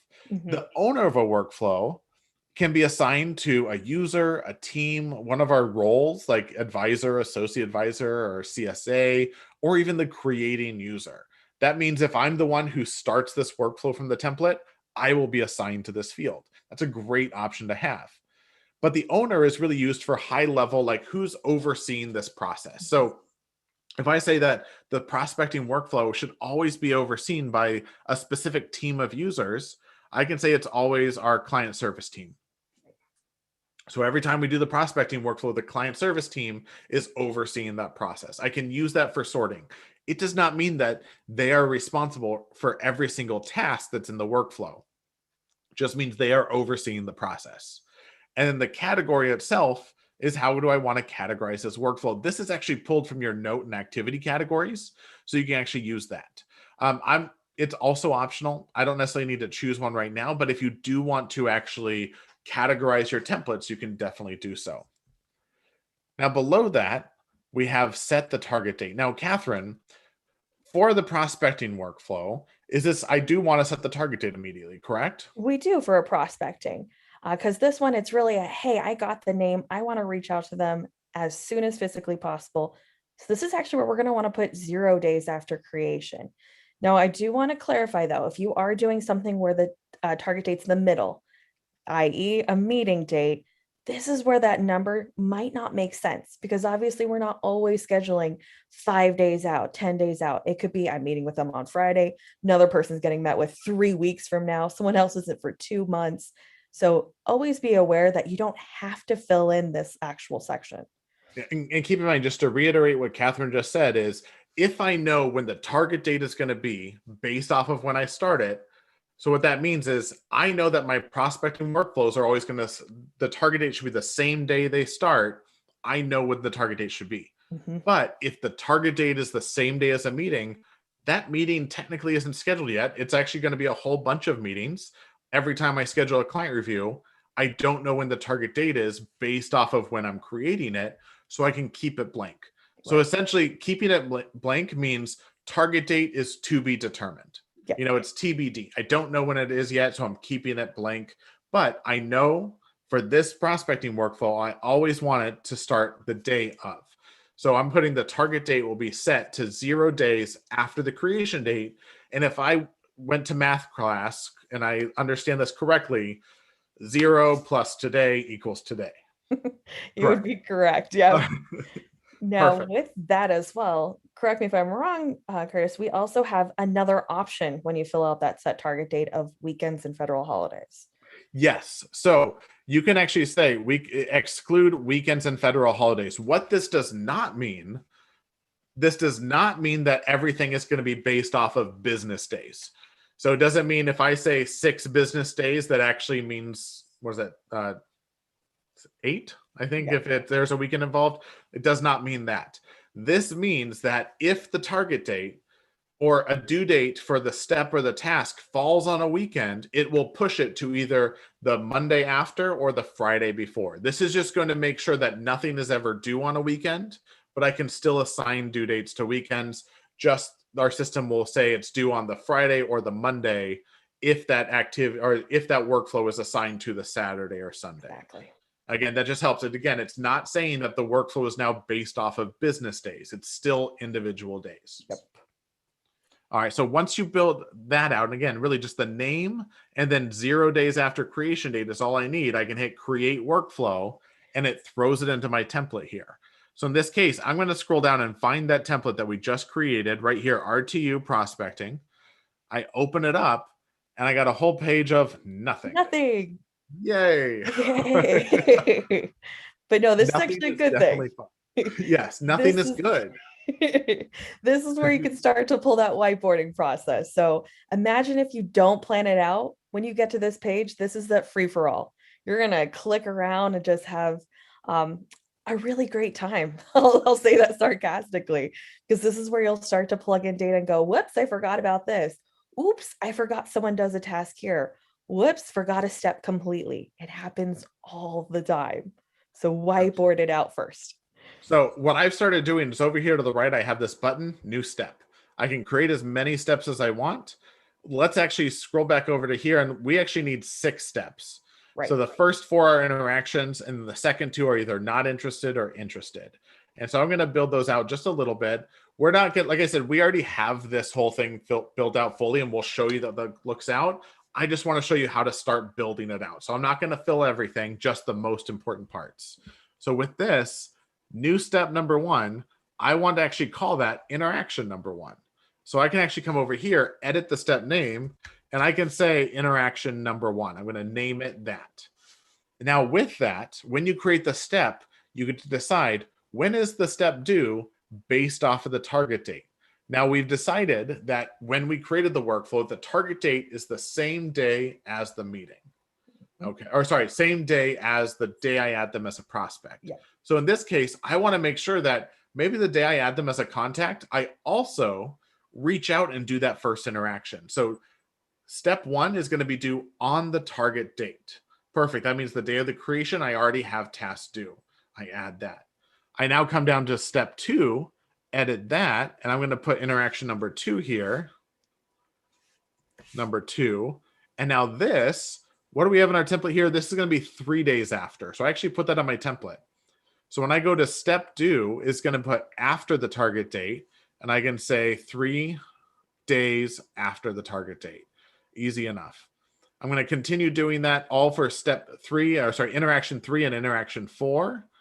And then for down here, step 5 and 6, where I have not interested and interested in meeting, it's okay to actually just not set a due date.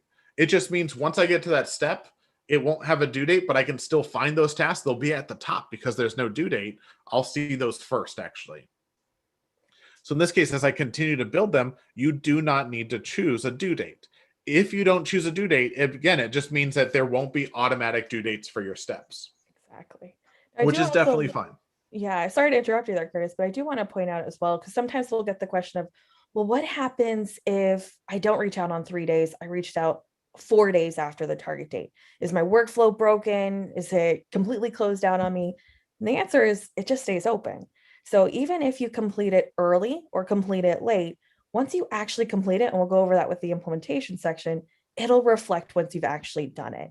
So these are more of those guidelines to help us stay on track as much as possible. Awesome. So once you start building those out, and again, just the name of the step and then when it's due, then we can move down to the next thing is what are the tasks? So in this case, I have 2 tasks in step 1 and 1 task in step 2. So coming back over here, I'm going to hit new task twice under step 1, new task once under step 2, and I can do the same thing for all the other ones. So I can build those out however many action items you have. Again, this is the grocery list. When I'm if interaction number 1 is grocery outlet, what are the items I'm going to be getting at grocery outlet? So that's what I'm doing here. I build those out. Now, when you do that, I can edit the individual task name. If I don't want to say new task 1, I actually want it to say, and what do we have here? We got make prospecting phone call and prospecting email. Okay, so make phone call. Oh my goodness. Does that happen to you where you're typing on your computer and like it's not actually here? Yeah, I was like, oop, are we glitching? Hopefully not, but yeah. Here's the thing. I have like 13 different windows open on another screen and I was typing on one of them and I don't know where it was. So that'll be a surprise later. So again, we're just filling in those task names. So again, always think of this as a verb. It's telling us to do something. So pick up the phone and call someone, physically send the email, run that specific report. Now this is sign 2. This is also the same 4 options we actually saw from owner, but this is where you actually get to assign responsibility. So again, that tends to be another pain point we always get with workflows workflows don't work for me. They never show up. Well, if we don't assign them, then of course they're not going to show up for us. So this is really making sure that, our coworker knows what they're supposed to do and when they're supposed to do it. Yeah.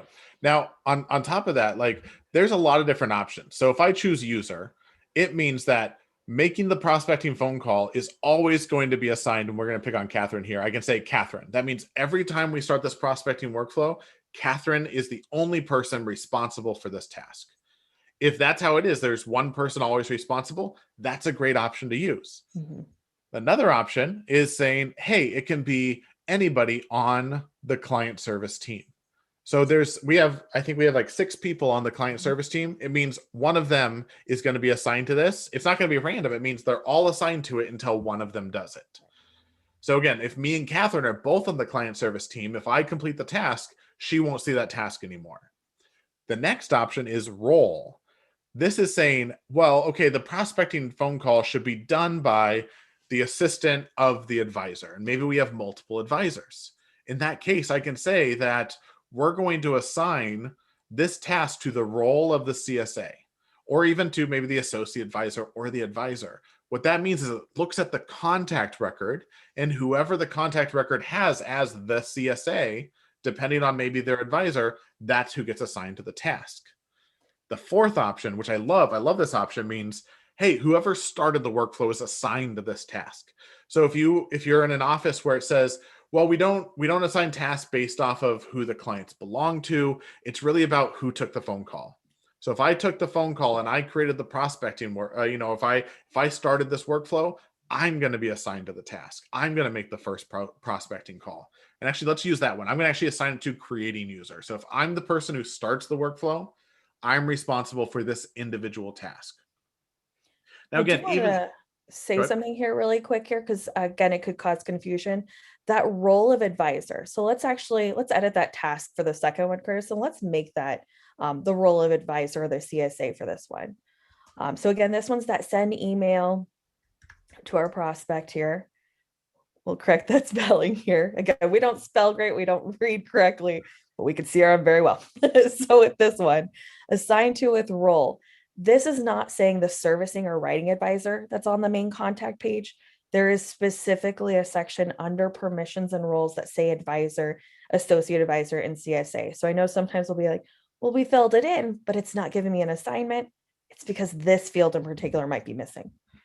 Now, also keep in mind, like we talked about for cleaning up chaos earlier, like you can actually make bulk changes to the roles. Like I can do a bulk change of assign the roles of these contacts to specific users if I need to.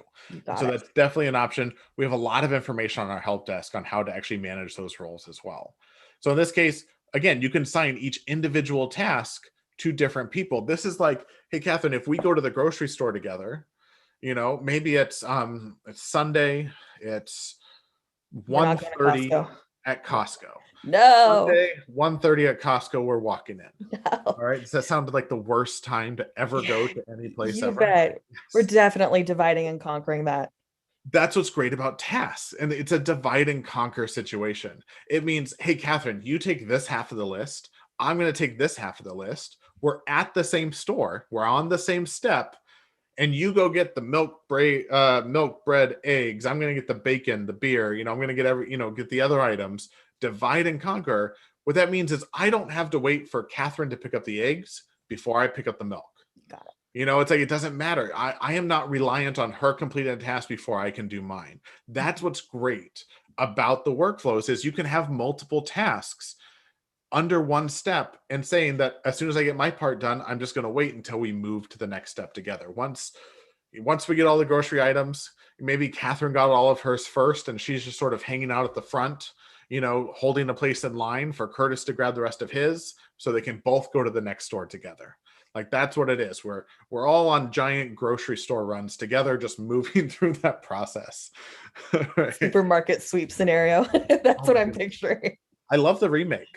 Have you watched it? Actually, but so definitely kind of to reiterate that whole portion is that you can have multiple of those different roles or different users or different teams. You aren't stuck with the same person for that step. So just really to clarify that. Absolutely. So with that, I'm going to come down here and I'm going to fill this out and we're going to talk a little bit about the outcomes. So with that, we said there are two options. Either they go to not interested, the step, or they go to interested in meeting the step. So I'm going to actually create those two in here. Interested in meeting. When those are both created, so when you have the steps created, we're going to actually just use step one up here. So interaction number one. So when we complete the phone call or send the email, we've decided that either we want to go to step two, which is to do the same things again, reach out again to try and schedule a meeting, or they told us that they were interested or were not interested. And depending on that answer, we're either going to go to step 5 or step 6. So to build an outcome, you go to the step level, you choose the action icon and hit add outcome. With this, it's going to pull up and you're going to write the name of the outcome. And then when that name is selected, where do you want to go next? So in this case, we can say, I'm just going to say email and phone call made. If both are done, no answer. Maybe we just left a message. We just want to go to the next one. Then the next step will be interaction number 2. So email, phone calls made, go to interaction number 2, easy enough. The next option, we go back to the step level, hit add outcome on the action button, and I can say that they are interested in meeting. If they're interested in the meeting, then I'm going to take them to the step that's called interested in meeting. All right, so this is the answer they gave me, and if they give me that answer, this is where I'm going. Perfect. Then the last one is not interested in meeting. So if I hit add outcome a third time, and I put not interested in meeting, then I just want to go to not interested. Now, in this case, I could just say, well, complete the workflow. You know, hey, they're not interested to complete the workflow, but there's a little bit of cleanup items I need to make sure and change their category. So that's why I want to go to that step. Once you create those outcomes, you can actually see them over here to the right where it says outcomes, and it's built out just like over here. We have those outcomes are built out. Just like on the whiteboard, we know exactly where they can take us. And again, you would want to create those outcomes on every step of where you can go next. So again, when you complete the tasks, it's where do I need to go next? Just like we finished up at Grocery Outlet and we said, hey, they had great wine here at Grocery Outlet. We don't need to go to Bevmo. We're going to choose outcome number 2, which takes us straight to Safeway. We don't need to go to Bevmo. Perfect. Right. Love it. Bevmo has great deals. Their 5-cent wine sale is fantastic. A lot of great options there, but still we got a better deal at Grocery Outlet. There you go. If you learned anything from today, it's go to Grocery Outlet to check out their wine. It's really fantastic. I'm not even kidding. All right. Now, below that, down at the bottom, what's really important is when you actually end, if I have a task here for not interested, I still need to make an outcome to when this step is complete to end the workflow. So with that, I'm actually going to sidestep here, and we're actually going to go to our other templates. I want to show you what this whole workflow looks built out in the system. So when I go back to the workflow templates, we're going to scroll down here to the bottom. We have our prospecting workflow. This is exactly what we were just building. So you'll see interaction number 1, we got to make these 2 tasks. They're assigned to these people over here, and we have the interactions. Now, this one only has 2 outcomes. Either says they're not interested or the call was made. Let's add a third outcome because maybe they told us during that first call that they were interested. So in that case, we're going to add the outcome one more time, and I can put interested in meeting. And if that's true, they're going to go down to the interested in meeting step. Love it. All right. Oh, that's a lot. That's a lot for workflows. I know it definitely is. So let's actually talk about a few other examples because we have a little bit of time here. Let's talk about a few other examples of like what a workflow might look like. Catherine, how do you feel about the client review workflow? The client review is extremely useful. Now, does it have to be verbatim for every office? No, but usually it's something we all have to do. Now, it might not necessarily be client review per se. It could be a different type of client meeting itself, but it's still something that's universal for every single one of us. We have to meet with our clients, or we have to call our clients. Whether we want to talk to them that much or not, that's not really up to us, but this is really something that'll help us guide it so that way we don't let things slip through the cracks, which is really the main purpose of workflows. Is it's that process to take us through it so that way the next time it comes about, we're not sitting there twiddling our thumbs going, I think we did it. We know for a fact if we complete it.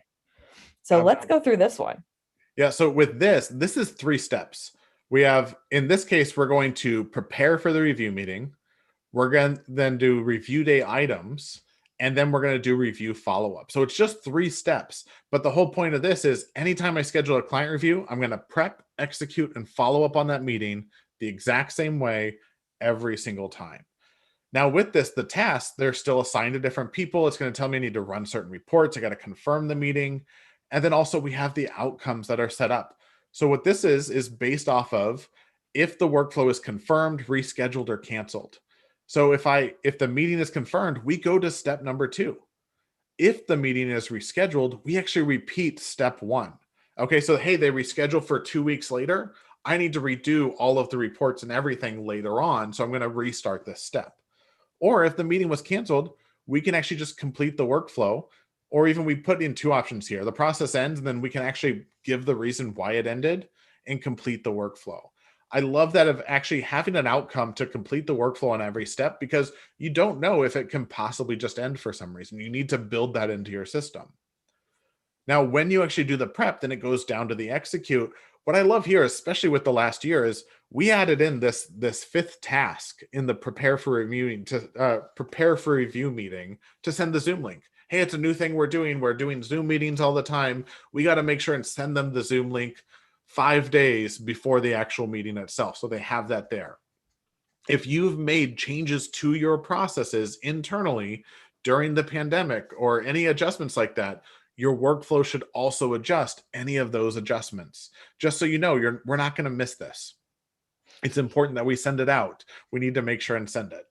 Now, below that itself, we have the client review day items. Again, the day of the meeting, what we have to do, and also what we have to do for follow-up. Now, Catherine, I'm not going to really dive into this, but we have a lot of examples of workflows, don't we? Of like even whiteboarded out workflows. We do actually. Let's go actually show them where that's at. So if we come on up to the question mark right next to your name in the top right corner, click on that. And then we're going to go to the other question mark, our Redtail help desk. So we'll let that load for a second here. But at the top, there's that search. I always almost call it like a Google search. And you're actually going to type in workflow templates, or alternatively, I type in sample templates because I don't want to limit myself. Either way, it'll get you to the very first one there, sample workflow templates. So in here, this actually does have that prospecting one we went through. It also has the client review one, more of in that kind of rough draft phase, but it also has a secondary prospecting workflow. We'll have things on here that has to deal with more sensitive topics like client death that we normally don't like to think about, but it happens. Money withdrawal request. It could deal with just contact update information. So there's quite a few in here. So if you're ever sitting there going, yes, I want workflows, but I don't know where to begin, I'm feeling overwhelmed, hop into this first, because this will really get those kind of juices flowing and really spark those ideas. And you can even just practice by literally having this open and copying and basically putting it in. Now, again, these aren't templates that we would copy over to your database. Like these are just PDFs. So again, if you're saying, okay, I need to build these out, most of the time, like when I talk to people, they either tell me, oh, hey, I would do the workflow exactly this way, and then half the time they're like, I would never do it that way. That's okay, because everybody who does their process is different. The point of these workflows that are all built out in these processes are to get you thinking about what you may or may not want to build. One suggestion I can give is, hey, like if you're building, like any kind of workflow and you're not sure what you should be setting up as outcomes, go in and take a look at how the outcomes are set up. Hey, in this client death workflow, the outcome depends on whether or not they have a surviving spouse. If they have a surviving spouse, we're going to do extra work. If they don't, we're going to actually just end the process. It's definitely fine, but there's all these different possibilities to really come in here and say, okay, well, what can be different? What needs to change? What do I need to update? Or whatever it is. But come here, take a look at these templates, just for anything, just to get an idea of like what you might want to build out. There's a lot of options here. Now, one other thing too, and this is really just a reminder for ourselves, it's actually literal for us in a second here. Come on back to that prospecting workflow we had, Curtis. So the one that's actually, back in the CRM. My bad. My bad. So we'll go back to workflow templates. So our name, manager account, and then workflow templates at the bottom here. And then scroll down to that prospecting number one that's actually all built out. Now, if we look at column 3 there, we have it marked as inactive. So same with if we actually come to the name of this itself, if you have it as inactive or under construction, it's actually not going to work for you. You want to make sure it's active. So that's just that one extra reminder. You don't want to go through all that work and then sit there and go, where is it? Why isn't it working? They lied to me all afternoon. What are they talking about? Have it active so that way you can actually use it. Yes. That's the last thing I wanted to stress. The under construction is awesome to have, so you can build it out and know, hey, I started this client review workflow. And this has happened, I think, for training, where Catherine is in the middle of a training and she's built out a client review workflow. I then started training as well with a different user. We use the same database for training, and I see a client review workflow, and I started and I show, hey, look at this client review work, and it's skeleton. There's nothing in it. I'm like, what is going on here? This isn't the right thing. It's because, oh, hey, I used one that was currently being worked on. It wasn't actually fully built out. So keeping it as under construction until it's actually ready to use makes it so no one else in your database will start to use it just yet. Exactly. Now, another last bit of advice I have when also building out, I see so many people trying to add so much information to the task name. Very similar, Catherine, how you said a task should be a verb. Everything should start with a verb. If it doesn't start with a verb, it's not telling you to do anything. But sometimes I need a lot more instructions than just the verb and then what it's telling you to do. The description is where you want to go. It's where you want to add that information. The description, add as much information as you want, but this is about how I can actually accomplish this. And whether it's explaining what that is. Oh, I need to make phone call number 1. It's an introduction phone call. That's all it is. Hey, like we're just introducing ourselves. We'll reach out later. If they do, we go to interaction number 2, or if they're ready right there to set a meeting, it's going to take us. So we have all that extra information about what it actually means to do that task. So similar, like on my slides for the grocery items, I need a can of tomatoes. Well, I don't need any can of tomatoes. I need to make sure that it's specifically a can of San Marzano tomatoes that are peeled. If it's not from San Marzano, I am not putting it in my spaghetti sauce. End of story. But I can put those details. All the extra little details go in the description. I need to get tomatoes, but this is what it means to get a tomato. That was a kind of a crazy, intense statement. What does it actually mean to get a tomato, Catherine? It's a whole philosophical event, apparently. But actually, one thing here too, actually, since we're talking about that description, go ahead and edit that task really quick. For me, just pick on any of them. You can also add in hyperlinks. So I know every now and then we'll have something where it's like, hey, make sure we update this on this other website. Put the website link right into it. So that way you can actually just click from that task. And then that way it just redirects you immediately to it. So you're not, of course, just limited to just this text itself. Put in hyperlinks, put in bullets, put in those tables. So that way it helps, again, keep our thoughts all nice and organized. So Chris is just putting that in for us, and you'll see there's that hyperlink. So have at it with that description. So that way it's as easy as possible. Yeah, I love using these little where you highlight it, then I hit the link symbol to put in where it's actually going to take me. Then I can even change like the display text. Like, where it say, hey, I don't want to say an actual link. I can just say, I can just type in Redtail and hit OK. So now when I click on Redtail, it'll actually take me to redtailtechnology.com. You have the ability to embed links into the description.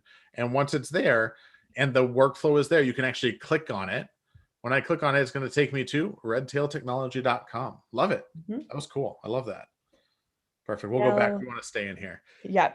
So again, this whole process was just building it. We are going to actually go through how to use this one and this actual one just in a couple minutes from now, actually. But just again, you want to have it built first. So that way we can actually use it over and over and over and over until we're done, actually, and we retire and we can forget all of that knowledge. But we're going to welcome back Austin here, and we're actually going to take our last and second break for the day before we hop in and start talking about really implementing those ones that we built.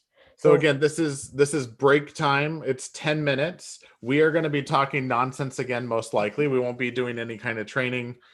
Get some coffee, get some more coffee, get an extra cup of coffee or water. But take that time. Hey guys, while we're on break here, I just want to send out a reminder to the participants today that the session is recorded. It will be posted to the Redtail Help Desk and also the Redtail YouTube channel. Also, just to let you guys know that if you're putting your questions in the chat, we're most likely not going to be able to see those. So be sure if you're looking for a response from us, put those into the QA so we can get you that help that you need. Rick is still standing by, going through those questions. Please be patient with him, but we are answering those questions in the QA. Definitely. So I saw this question just popped in and it asked, where do you get all the pets? Where do the pets come from that I see the pictures of? It's like on our login screens, where are those coming from? Now, Catherine and Austin, there's not for RTU Online, but there is something going for like getting your own pet on our login screen, isn't there? Yeah, I want to say it's like best paw forward or something like that. I know it's a pun and it's escaping me. But yeah, definitely. If you have an adorable, actually, no, I'm just going to say all dogs are adorable. So I'm going to retract that word for a second. Submit your dogs, submit pictures of them because it actually could be yours that you'd see when you log in. Um, but other than, if you're asking, let me clarify too, if you're asking about the pictures from our own RTU presentation, those are ours. So I was like, we should clarify that though too. Depends. Some might be ours, some are actual clients. I don't think anybody noticed, but we snuck a horse in there earlier. That was literally that was the horse I have here on property named Cassie. Cassandra, Mama Cass, if you prefer. I started calling her Mama Cass because I mean that's fun. Oh my god, I'm gonna change that next time and name it Mama Cass. There it is. Yes. There she is. She's beautiful. She's old and tired, and she just wants carrots. That's all she demands. I don't blame her. I can't say I blame that at all. So let me go ahead. I'll take over that slide here for you, Austin. Let me go. Someone just said Mama Cass is perfect. Yes, she is. Mama Cass is perfect. Except right now she's shedding. Oh, so no. Like it's that time, like honestly, like her hair is like this long and all coming off. And it is with the wind and everything. I go out there every other day or so and like I'm brushing her out, but there is fur covered all over, like everywhere. It's insane. And I'm just ready for like it all to be gone because I'm tired of like coming out and then being covered in horsehair. I appreciate the Farrah hair. And I even just wanted to go like Farrah hair. See, now I'm getting questions. See, here's the horrible thing about Curtis is I grew up with horses, always around horses. Do I know much about horses? Like, not really. I know she is a Mustang. Like I do know that. But we've had her for, oh my gosh, we've had her for almost 20 years now. That's oh wow. Yeah, she's old. I think she's 27 or 28. Oh yeah, we're definitely calling her Mama Cass now. I'm fixing that. And then Daisy's here actually. Yes, she was on the left there, or excuse me, yeah, on the left. This is Daisy. She is a year and a half. She is a golden retriever, and she's my pal here at the office. So she's been snoozing at my feet this whole time as we've been presenting, and I think she wants to get back to her nap. So I'll go ahead and set her on down. She wasn't feeling it today. And then I have purposely migrated into a completely different room so that way mine are not chaotic because I don't own a horse, but Coda's a close second to one. So if he gets in, you'll just see all of a sudden like a Jaws moment, just da-da, and all you'll see is Coda's face. See, I wish I had a dog. I want someone in the room with me. Like that'd be really fun. I've honestly considered like, because I think Cassie would be all for just like hanging out in here with me. Like she would really just like, she'd be on screen, I think. Can you open the window and then just... You know what, Catherine, as you say that, I think I can make that work because the window that's in this room doesn't have a screen and I can open it up and I can actually bring her next time. In the next RTU Online that we're doing in like 2 months, I'm going to have her just in the background hanging out, feeding her carrots all day. If not, so you gotta do a Mr. Ed situation. Is that too far of a cut for some of you? Do some of you even know what Mr. Ed is? Like he's the talking horse, right? He's the talking horse, but he just stuck his head through the barn door. Like you could just pan your camera over to the window and get your 2 cents from the horse. Anyway, Mr. Rick, you don't have pets, do you, Rick? No, I have one plant that I struggle to keep alive every day. And it's not that plant that's behind you right now. And of course, that's fake plant. I don't have to worry about that. So Sandra asked me what kind of dog is Coda. He's a flat-coated retriever mixed with unknown. He's huge. Originally, the vet thought he was like part sheepdog, but there's no way. I'm not that tall of a person. Everyone can attest to this that knows me. I'm very short, but he towers over me. So that should say everything. Oh, yeah, he doesn't look big in that picture. Like he looks very majestic and actually angry, which is so not Coda. Lou looks like hey, everyone. Lou's the one who's a little jerk. He will just be like, hey, yeah, come pet me. No, don't pet me. Coda's like, please pet me. Please. Oh. So he's always, I love him to death. They're so sweet, but oh yeah, last time I weighed Coda, God, it was a couple months ago, but he was pushing 180. So I haven't weighed him recently. because I know he's gotten a little thick. Like, Sandra says she has a 200-pound Great Dane and has a daughter that's 170 pounds. Actually, everybody in the chat, let us know what kind of animals you have. So who has the weirdest, not weirdest, who's got the most unique animal? Let's put that. Where's the unique animals at? I hope someone's in here like, I have a boa named Champ or something like that. I'd be like, what? Oh, we have someone who has rats. I actually know someone in Florida who's part of like a rat rescue situation. She drives like rats to like different like foster animals. It's very interesting. Oh, we got hermit crabs. I love hermit crabs. I remember as a kid going to like a fair, and you could win a hermit crab, and you had to like convince your parents to let you play the game so you could take a hermit crab. What happened with those crabs after though? Like, where are they now? They give you. Oh, you mean like because of the not like, having do bears? Crabs live for like years, or is it like I have no idea. I honestly can't remember. I want to say it was only like a couple months, but that could just be from lack of care from my like 7-8-year-old self. So who really knows they're expected? I had like 6 hamsters growing up. Like I loved having those. Oh, we got a lot. There's cats, we got German shepherds, ant farms. Oh, someone had an ant farm. Love it. I never had one. I remember as a kid wanting one. Ooh, a Shetland pony. Oh. See, now that would be cool. As much as I love having a horse, a pony would be cooler. Okay, excuse my ignorance, but what's the difference between a horse and a pony? Well, again, like I don't really know, but the pony's like the short one, like a Shetland, like like short. Okay. Have you been up to Apple Hill, like where they have like the pony rides and they're like really short horses, like? Okay. Yeah, I think that's. There's so how does a donkey play into that? Is that? Well, a donkey is another animal altogether, but there are like smaller like miniature donkeys too. Probably should have paid more attention. Yeah, we have 2 donkeys too, but the donkeys are up in Nevada. They're not here. I don't like them. I mean, I do like them, but like they're jerks. So I get very, very like opinionated about how donkeys are just jerks, and it's because they're too smart. Oh, okay. I love this. So a horse is 15.2 hands high and a pony is under that. Okay, so a pony is a horse that is under 15.2 hands. Hands is actually how you measure horses. If you're curious about that, is essentially like 1, 2, 3, 4 kind of thing. Okay. I don't know which way it is, but like that's how you measure how big a horse is. I should go find that out with Cassie. No, that's not going to happen. Like from the ground to like the top of their back or the top of the head? I think it's, again, another, hands are 4 inches. Oh, that's even better. Okay, hands is 4 inches. That makes it easier. All right, cool. I love that we're just, we're learning from our attendees today about, about horses because, and it really like it's, and when I say my horse, it is not my horse. It's a horse that I take care of on the property that I rent. So it lives here more than I do. Love it though. Alrighty, so it is just about that time.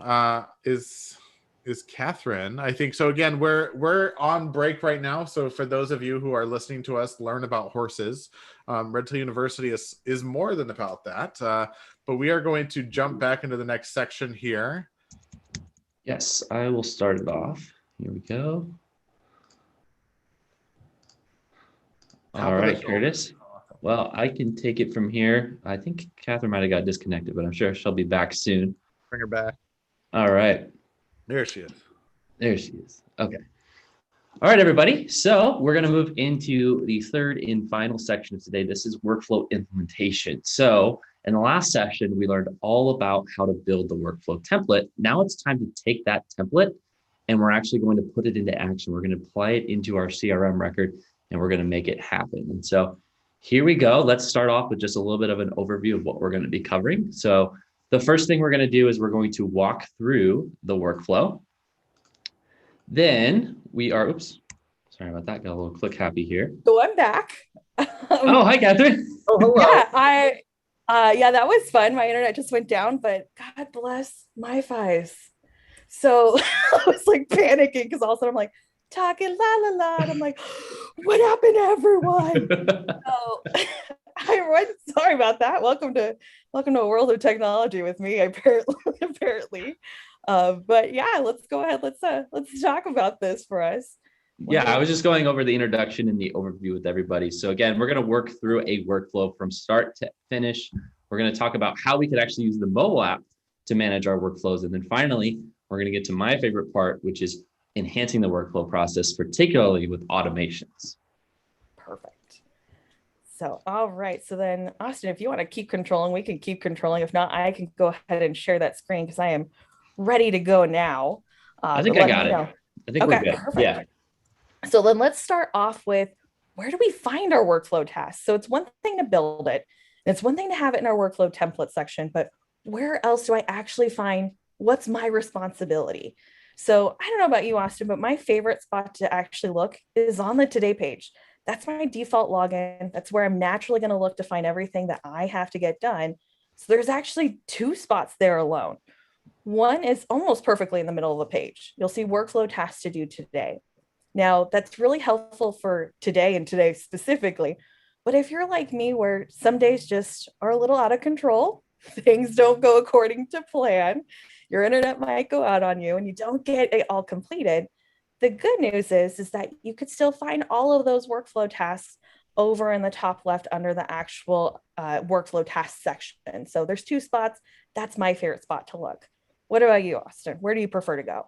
I like the calendar. And the reason I like the calendar is because it's going to be right there with all of my other activities for the day. So if I have any tasks or appointments, I can see both my workflow tasks and my activities all on the same screen. And it's going to show me, again, I can kind of zoom out if I need to. I can see all my workflow tasks for the week. I can see all my workflow tasks for the month even. So calendar is where I go to check out those things. Now, I'm specifically talking about the Redtail calendar because it's important to know that if we do have a setup where we sync that Redtail calendar to other places, currently workflows do not transfer over there. So again, if we're going to be using workflows and we want to use them on a calendar, we're going to want to make sure that we're using them in the Redtail calendar specifically. All right, some other places we can check out workflow tasks. Oh, I'm sorry. I think there might be a little bit of a delay. You're actually, I'm thinking so too, but we're actually on the same thoughts for us here, is that those aren't the only spots though. There are other places where workflow tasks will show up. One is from the contact record itself. So if you do have an active workflow for that person, it will show up on their contact record. And of course, there's still one more spot. Austin, where's that at? Yeah, that's going to be that workflows tab you see on the left-hand side of your CRM system. That is where we can go and see big picture of all the active workflows in our database. And again, it's not going to get so specific on like what specific tasks there are. Instead, it's going to just show us high level. Like for example, how many prospecting workflows do we currently have in progress? How many client review workflows do we currently have in progress? And again, just kind of that bird's eye view of everything on that left-hand menu. So Catherine, I want to actually just walk through some of those different places that we can go. So I'm going to jump over here to Redtail CRM, and we're going to check out some of these places that we talked about. So Catherine mentioned that she likes the Today page, specifically this workflow task section here. Again, this is workflows past, future, and present. And so again, if we have a workflow task that is set and the current date is today. So for example, here, I'm just going to edit this task and change it for due today. What that's going to do is it's going to actually make it available on my home screen as well. So again, today is March 24th. And because this task is due on March 24th, it shows up on my workflow task to do today. Now, tomorrow, when it's March 25th, this is no longer going to show up here because it's no longer due today. It's due yesterday, right? And so if we need to have our workflow task showing up here on the Today page, we want to make sure that we're updating those due dates so that way we can see them front and center. Or what I like to do is rather than spending the time to adjust the task dates, I like to just hold down the control or the command button on my keyboard and open up this workflow task in a new tab. So that way I always have it available for me as I'm navigating through Redtail in my day-to-day. And then of course we have them on the calendar as well. Exactly. So if we go to the calendar here, we have the option to view or to not view our workflow tasks by showing them here on our calendar. So again, I have them showing up here. If we go to today, March 24th, we'll be able to see that we have a workflow task here in red. I have it set for, see this word due here. That's how you can know that it's specifically to a workflow, and I can view those on my calendar. Now, this is also where preferences can come in as well. So instead of, if you want it to permanently, I should say, permanently show up on your calendar, you can set that if you go to your name in the top right in preferences. That way you don't have to keep going to actions to turn it on or turn it off, depending on what you prefer. So if you were to, again, go down there, you'll see calendar management, and you will actually see workflow tasks as a yes or no question there. Yeah, and a new actually enhancement that we've made to Redtail CRM is the ability to add the workflow target dates on here as well. So if it's important for you to know when that workflow was maybe initiated or working towards a target date, rather than just showing the due dates for the current task and the step that we're in, we can actually see the target dates as well by toggling this to yes as well. So again, now when I go to my calendar here, I'll be able to see my workflow tasks automatically. I won't have to go to the actions icon and turn those on. All right, and then finally, we have that workflow menu here on the left, where again, we can see a high-level look at all of the workflow tasks happening in the database. So you can see here, I got a couple different client review meetings going on for a couple different clients. And so here I can see, again, high-level, all of the workflows happening in the database. Perfect. All right, now before we really show the client, because we're going to go through an actual workflow, but let's go ahead, let's go back to the PowerPoint. Let's look at that next slide. So now that we know where they're at, let's go through, go ahead and click on that next one for me here. And let's actually go through, well, how do I actually use that template we built out? We didn't just do it for fun. We wanted to actually use it. So how do we add a workflow to a contact? Now, there's technically multiple ways, but we always like to build up some excitement. So we'll start off with the more manual, kind of old school way. And that is through a manual, which is through the quick add button. So that's that plus sign you'll see in the top right.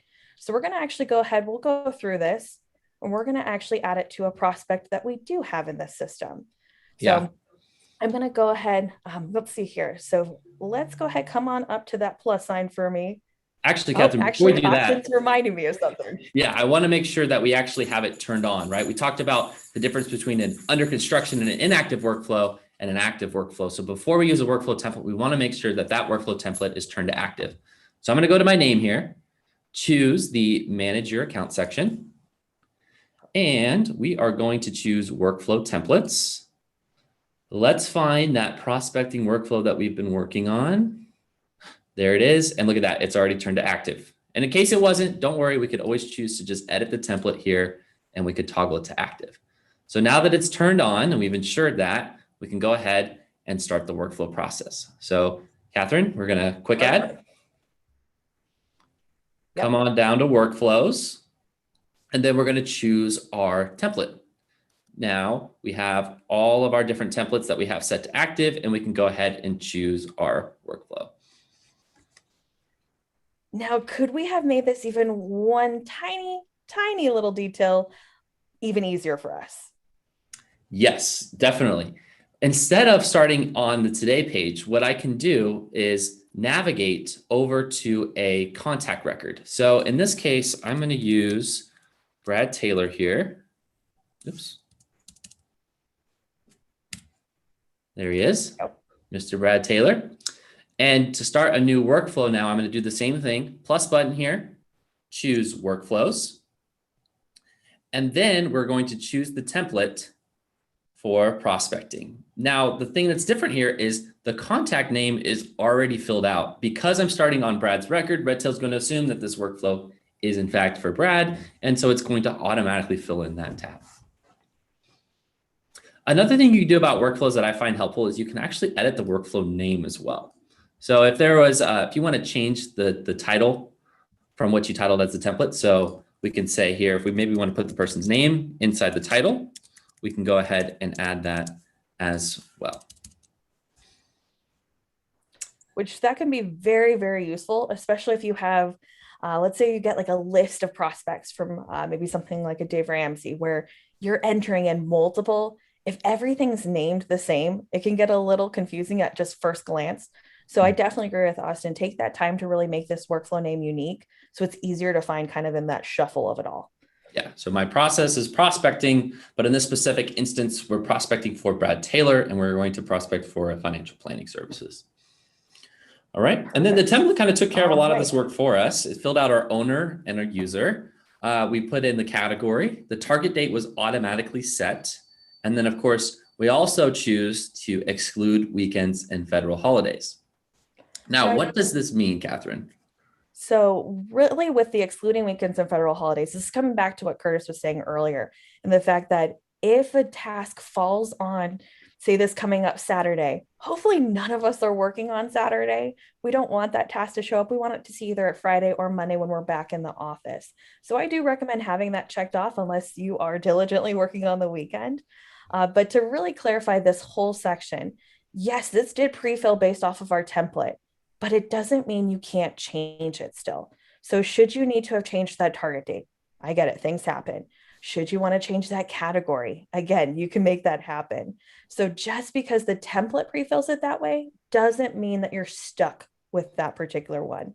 Now let's leave the target date for today though, because we want it to show up on our today page for tasks. But let's go ahead, let's create that new workflow now. Okay, well, when you hit that create new workflow button, it's actually going to take us to the workflow itself. Now, this is intentional. And the reason is because when we build our workflow template, we're building it for how it happens most of the time, right? But we know that prospecting isn't going to happen the same way for every single client in every single instance. Instead, sometimes we'll need to record some adjustments. Right. Now, any adjustments I make here are just going to adjust for this particular instance. It's not going to change my template. So again, if I'm looking to change my entire process, I want to make the changes in the template. But if I'm looking to just make changes for this particular instance for financial plan prospecting with Brad, then I can go ahead and make the changes. Now, to kind of clarify that even further, if what Austin's really saying there is maybe we needed another task, maybe with this one in particular, we needed to set up paperwork. You could come over to that little action icon on the far left and add that new task. Similarly, and this is not to say every time, of course, because then exactly to Austin's point, you want to edit it. It just because it's a task in the template doesn't mean you can't delete it either. So one thing with this one, though, is that you will only have the assigned to user or team, because again, by that point, we know who's going to be doing it. But again, this one's only specific, or this is specifically unique for Brad himself. And again, just like we were saying, delete that task. Maybe he told us he doesn't have an email, so therefore we don't need to actually email him. That's, again, something you can do. So let's kind of go through this just a little bit. Let's show what it's like when we actually have these tasks. So you can, again, complete from this page. You can always just complete one of those tasks. You could do the same from if you were on that main today page. You could do it technically if you don't go kind of deep diving on the calendar, it'll redirect you. But again, ultimately completing those tasks is what it moves forward with. So this moment here, though, if you have outcomes, this is when you will get that pop-up. It's when you have that last task completed. If you don't have outcomes, the workflow is going to assume that you live in a perfect world. It's always going to go step 1 to step 2 to step 3, so on and so forth. If you do have outcomes, though, this is that whole fork in the road. This is asking, where are we going from here? That's that option. So from here, let's go ahead. Let's just say completed, and we're going to add in our step notes here.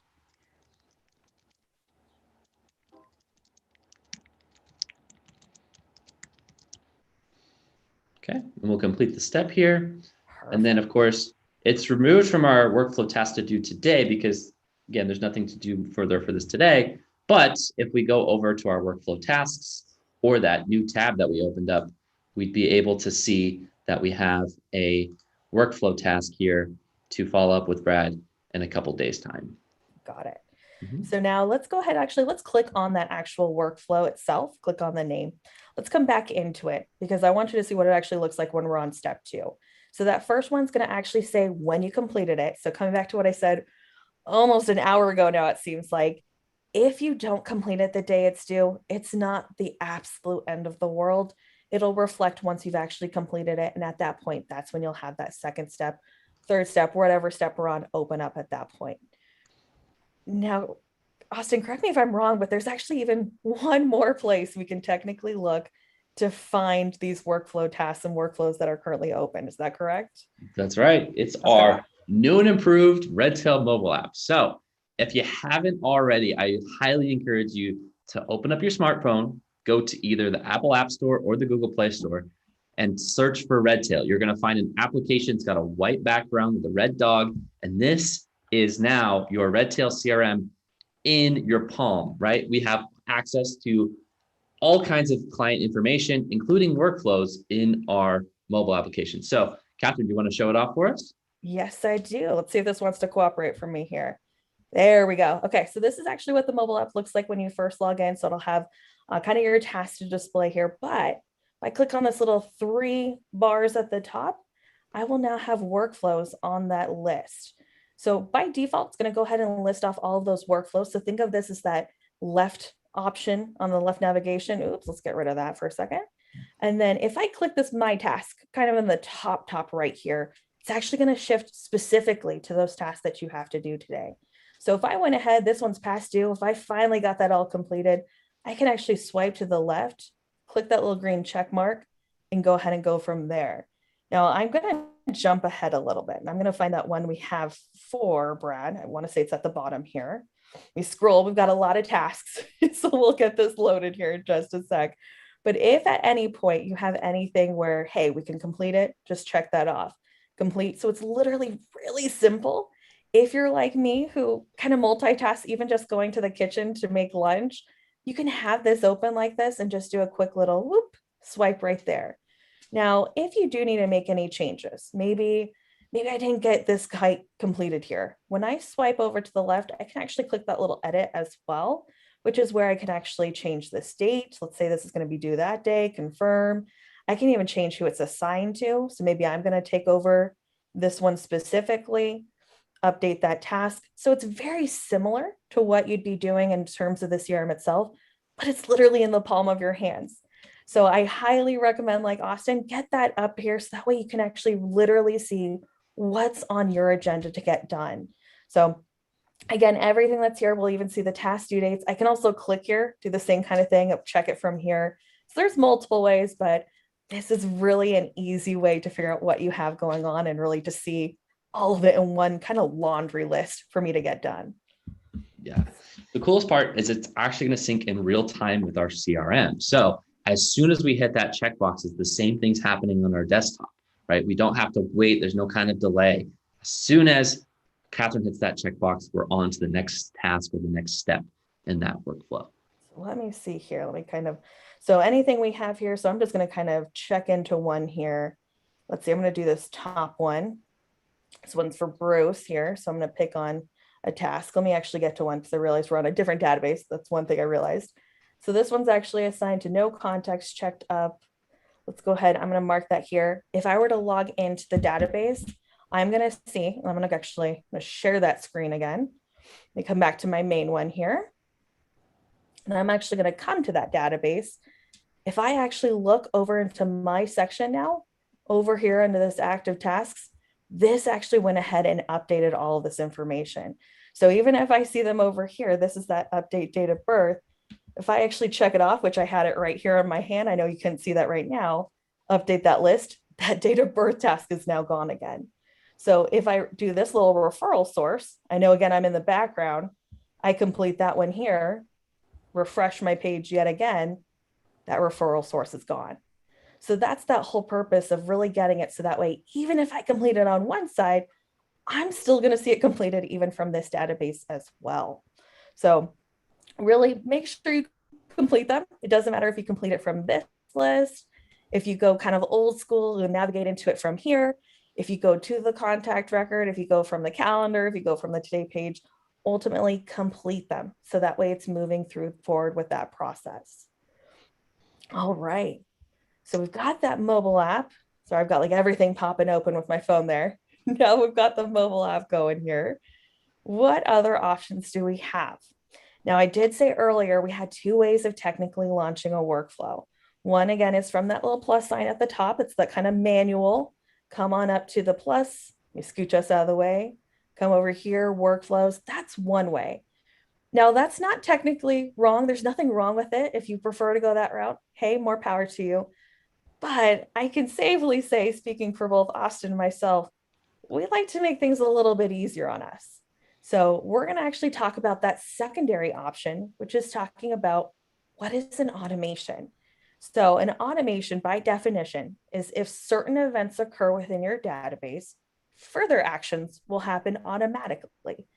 i.e., if I add a contact, if I change a prospect to a client, if I add an activity, if I update a phone number, that is an action. I can have a reaction like linking an actual workflow happen automatically. So it kind of takes that extra step of having to manually go up to that plus sign and launch it. It takes that all out of the guesswork. Now, from here, a couple things to clarify with automations, trying to break it down into its little pieces here. So by default, the first thing you want to kind of think of is, well, what is it that I can actually have as that action? So this list is really all of your choices that you have. And then again, a reaction is going to occur from this particular one. Now we're going to go into the database and we're actually going to kind of build out a couple of these and show them what it looks like. But again, the whole purpose of this is to try to make it so everything really does streamline. We don't have to click as many times. So I'm going to kind of navigate over here, but Austin, if you don't mind, I'm going to have you kind of talk for us to say what we're really doing. This is my favorite part of the whole Red Tail University. Okay, so we're going to navigate to the top right-hand corner of our database, and we're going to choose the Manage Your Account section. We're going to find the middle of our page here under the Manage Template section. We can find Automation Templates. And so the best way that I can describe automations to you is they are if-then statements. What we're basically building in Redtail that is if something happens, then another action is going to follow it. So let's start a new automation. Let's click the Add button there in the top right corner. All right, and we're going to go ahead and give it a title. So let's call this the prospecting automation.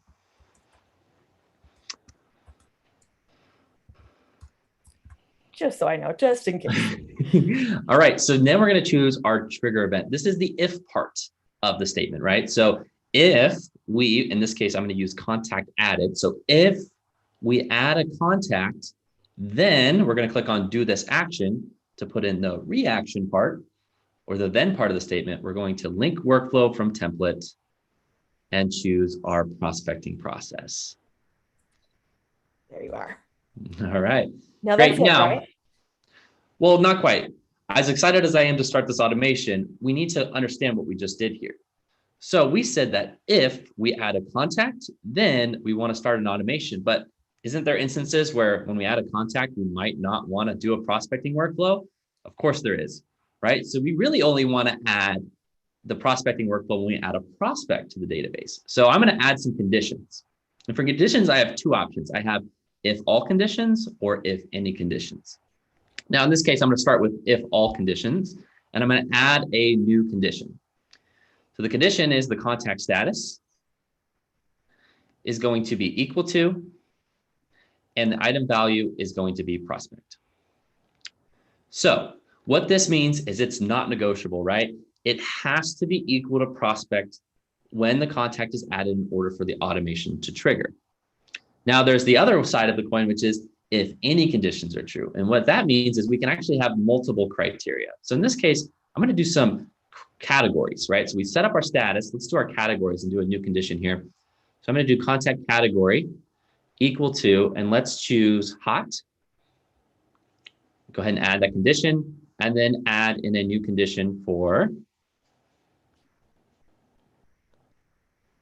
equal to and warm. Let's choose warm. Okay, so cold, warm, and hot is how I categorize my different prospects.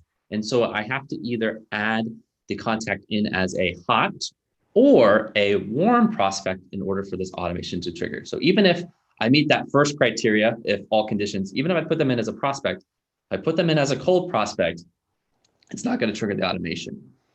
But if I put them in as prospect hot or prospect warm, then the automation will trigger. Exactly. Mm-hmm. So let's kind of I'll go ahead and I'll create this automation, but let's literally reiterate that just a little bit, because that is where most people tend to get confused, is with these conditions. It's usually not this first part of picking, hey, I want this to happen to do this. It is specifically with this portion. So an if any is really if you find yourself saying, well, it could be if it's this or that, and you find yourself kind of doing that the whole, well, chances are high you're going to do an if any. If it's very specific, it only applies when this happens. That is an if all. So I usually see that with something like this example here, a client review. If that meeting is specifically set as a type of client review, that's the only time we want it to trigger. Because basically what this is saying right now, if I come back to that one we just built out, if we did not use those conditions, let me find it here, prospecting, there it is. Okay, I can read today. So when we do it here, if we didn't set conditions, what this was saying is that any new contact I add would have triggered that prospecting workflow. So even if I added maybe a personal contact for me, a business that I maybe have to do billing with, that isn't necessarily a prospect by itself, it would have triggered this workflow. So this is making it so it's very specific to only prospect and making it even more conditional with that category. So now that we have this automation built, let's show them how it works. How's that sound? Yeah, we got to test it, right? Exactly. So, we got to make sure. Rather than, well, so of course, we're going to go to the quick add option, but rather than going to the workflows tab this time, we're going to choose contacts, and we're going to add a new contact with our specified criteria, and that's going to link the workflow automatically. So let's just go ahead and put in a first and last name. These are, of course, the only two required fields when adding a contact. Now, of course, normally we would go ahead and fill out more information, but for training purposes and just for the speed of this, we're going to just go ahead and jump on down to the contact details section. And now this is where we got to make sure that that specific criteria is met. So of course we have to put it as prospect. And then for category, we can either put it as warm or hot. So let's do a warm category. Good. And without any additional clicking, no tricks up my sleeve here, guys. We're just going to go ahead and save the contact. And there it is. So the workflow has already started for Heidi because we added in her as a contact and she met that specified criteria. So again, just by entering status as prospect. Yeah, go ahead. I was just going to say, now this is also a really good lesson for even people like us in our database where maybe we don't check things before it. We actually have two workflows that are triggered. And I know I have a gut feeling that we actually have the same automation set up twice. So before actually ever doing an automation, double check, and I'm going to open this in a new tab to make sure you don't already have it available, because this is a very good time to remind ourselves that automations and actually templates as a whole, they're database wide. So if someone already set it up and you're sitting there thinking, oh, well, that doesn't affect my contacts, it does actually. So here's that one we have. And then let's see here, there's that new prospecting one. So if you ever do see it, don't go ahead and make a second one. You already can roll with it. If you need to specify it further, always double check to make sure that's something, again, universally you're going to use in the office. But don't be us. Make sure we have that one automation and only the one working. Yes.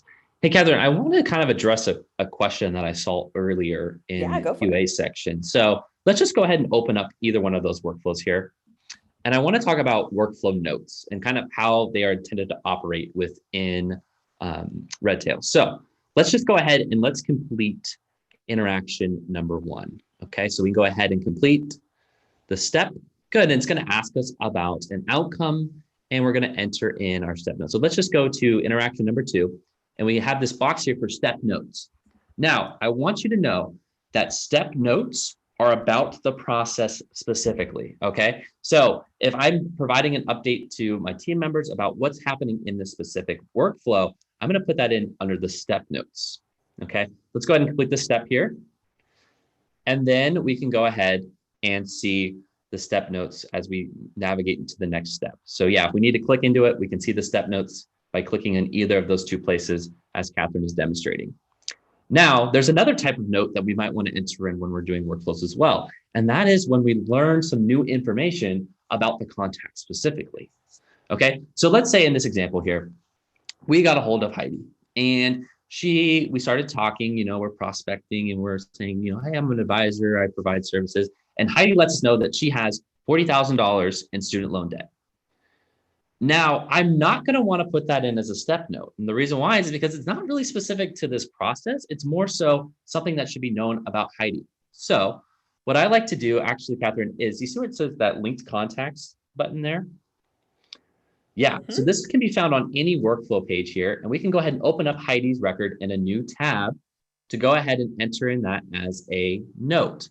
Now, again, the reason why I'm putting the note here is because this piece of information about Heidi is not just specific to this particular prospecting instance. Instead, it's something that everybody should know. So instead, I'm going to add the note here to the contact record.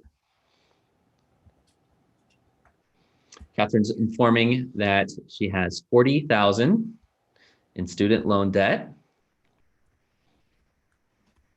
Okay, and then we'll go ahead and give that note a category.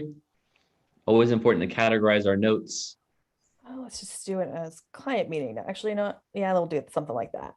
Okay. Have that kind of brief call there. Yeah, and then we'll go ahead and save the note here. So again, the difference between a step note and just a traditional note to a contact record is, again, if the note is about the process itself, that becomes a step note. But if the note is about the person, then we're going to want to actually open up the record in this case and put the note here. So that way we can find it easier. That's actually a really good call out on that one, because you're right. We do get that question a lot, is do I have to always go all the way through this just to add in that note? The short answer is no. If it affects the contact, you can add it at any time. So I'm glad you brought that up here, Austin. Now, just as something we said earlier, you can again always edit tasks. You can always add new tasks. You can always add in something else called step comments. Now, this is something that does kind of go under the radar, but if it is something along the lines of directly impacting the workflow, but you're not quite done with that step, this is where you can actually kind of add a comment for maybe if it's part of a team or someone else has another task here. It's just to give that little heads up, but you just have to be aware to actually come over here and view the step comments here. Now, one other thing I always like to point out is, what if I didn't include outcomes with my template, but it now is something I need to consider with Heidi? So if you didn't have any outcomes, and I'm actually going to take away this one so you guys can see what that looks like. So I'm going to delete that outcome. I'm going to refresh my page just to be safe. And right now, this one now has no outcomes. So when a step has no outcomes and I complete that last task, it automatically closes that step you're on and immediately just shoves you to the next one that's available to be opened. So that is always that kind of one benefit of having outcomes, is that step notes. But there is kind of a hidden secondary benefit to me, which is to help us give a pause to make sure we're actually finished with that task. Sometimes I'll see offices where they'll have 3, 4, 5 different tasks, and they'll assume that everything's finished, and then they'll go forward, and then it never fails. Someone goes, hey, is there a way to uncomplete an actual step? The answer is no. The only way to go back is to add an outcome to go back. Now, with that also said, is that if you have an outcome to go backwards, make sure you have an outcome to go forward again. Because if I go backwards, it's just going to jump to the next available open slot, which again might not be the direction you need to go. So just always be cautious and be really useful when it comes to those outcomes. Be aware of what you're adding in here to make sure you're actually going to the right spot.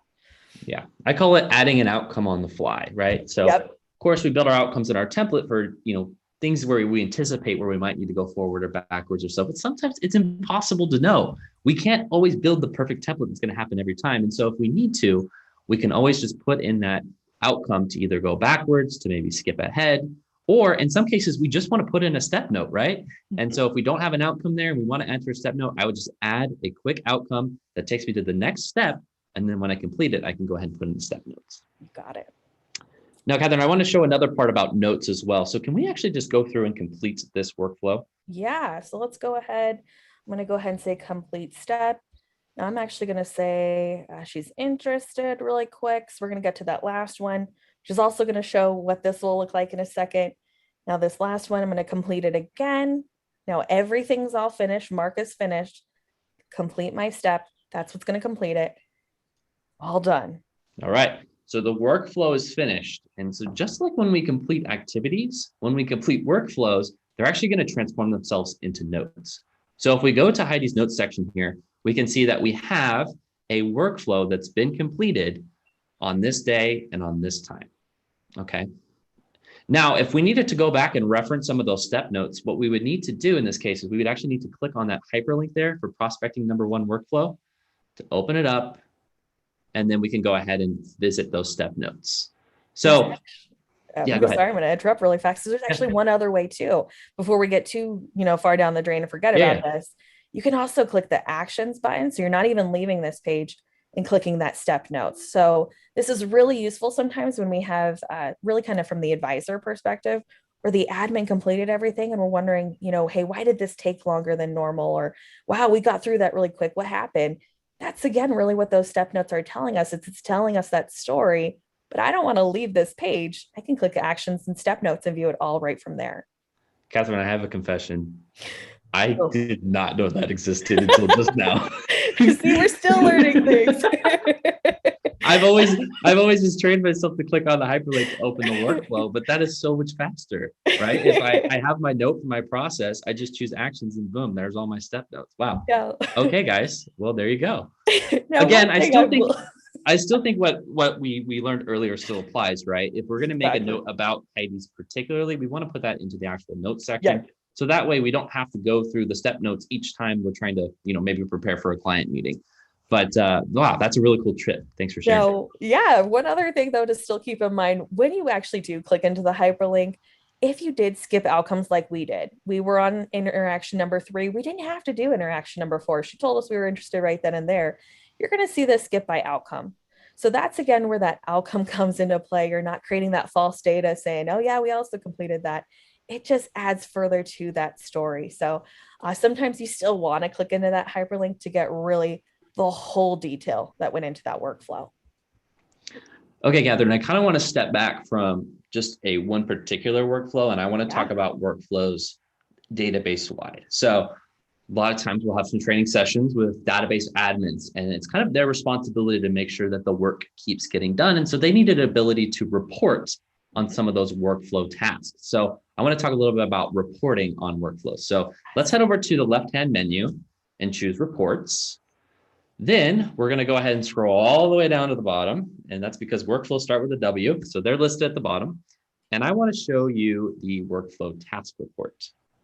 So again, there's 2 here. One's the workflow report. It's very similar to what we see on workflows on the left-hand tab there. That's workflows at a high level. But I like to see more of the detail. So that's why I go to the workflow task report.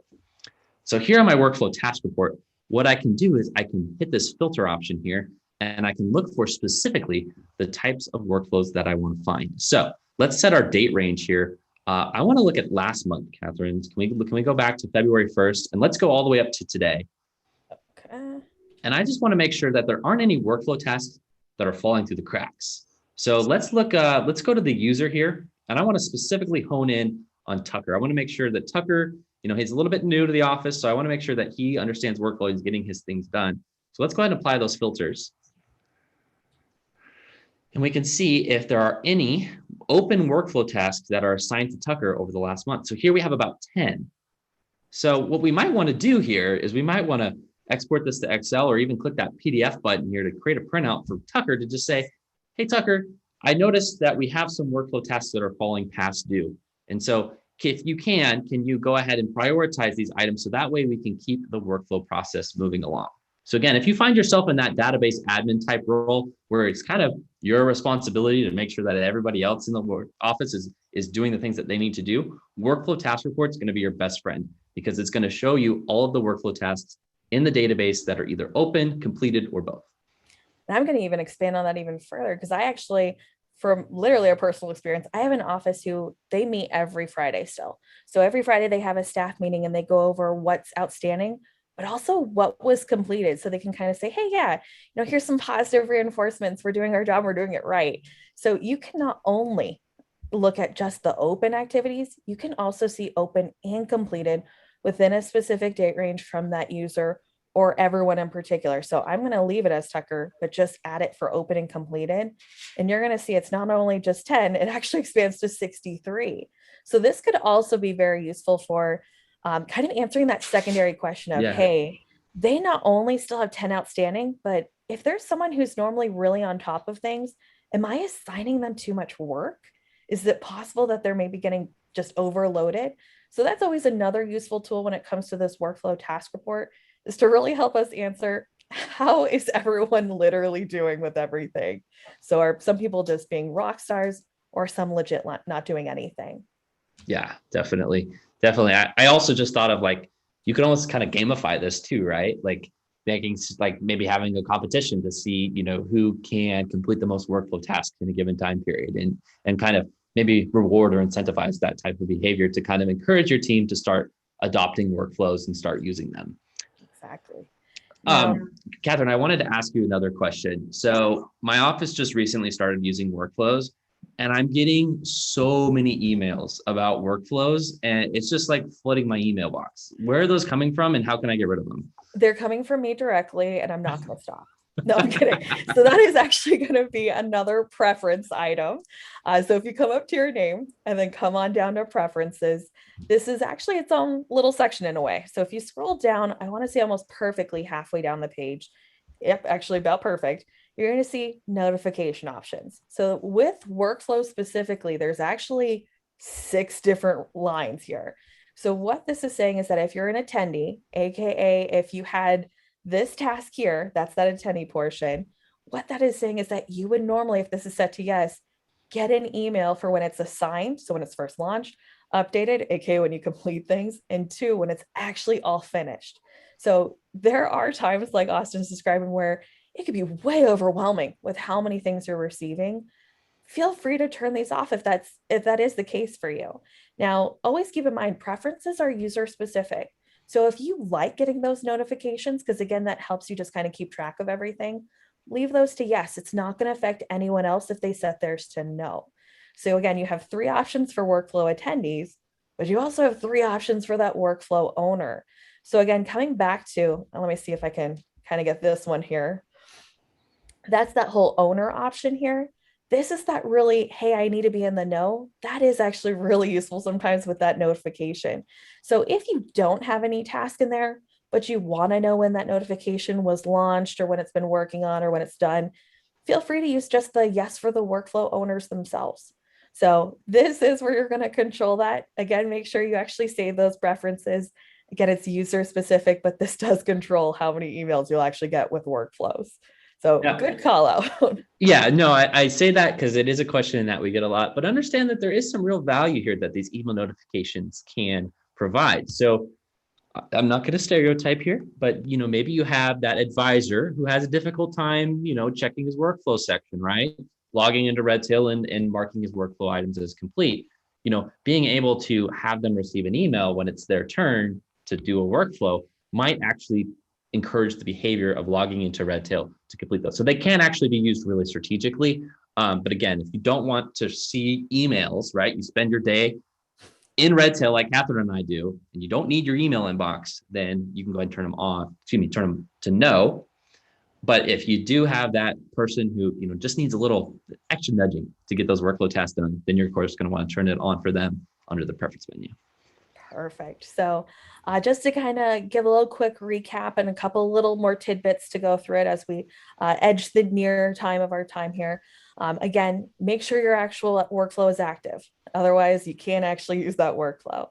Second of all, again, there's 2 ways to actually launch that workflow, old school or kind of manual way. I shouldn't call it old school. Plus sign, AKA the quick add, workflow at the bottom, or creating an automation. One other thing I'll say with automations though, if you wanted to maybe also email that, hey, the new prospect's been added, you can technically have 2 workflows that do 2 different things, trigger based off the same event. So don't be afraid to do that. But just make sure you don't have doubles like we do. Avoid that kind of bad data that we were talking about at the beginning of the day. Once again, so the 2 options there, multiple ways you'll find those workflow tasks, all a matter of preference. Today page, 2 different spots.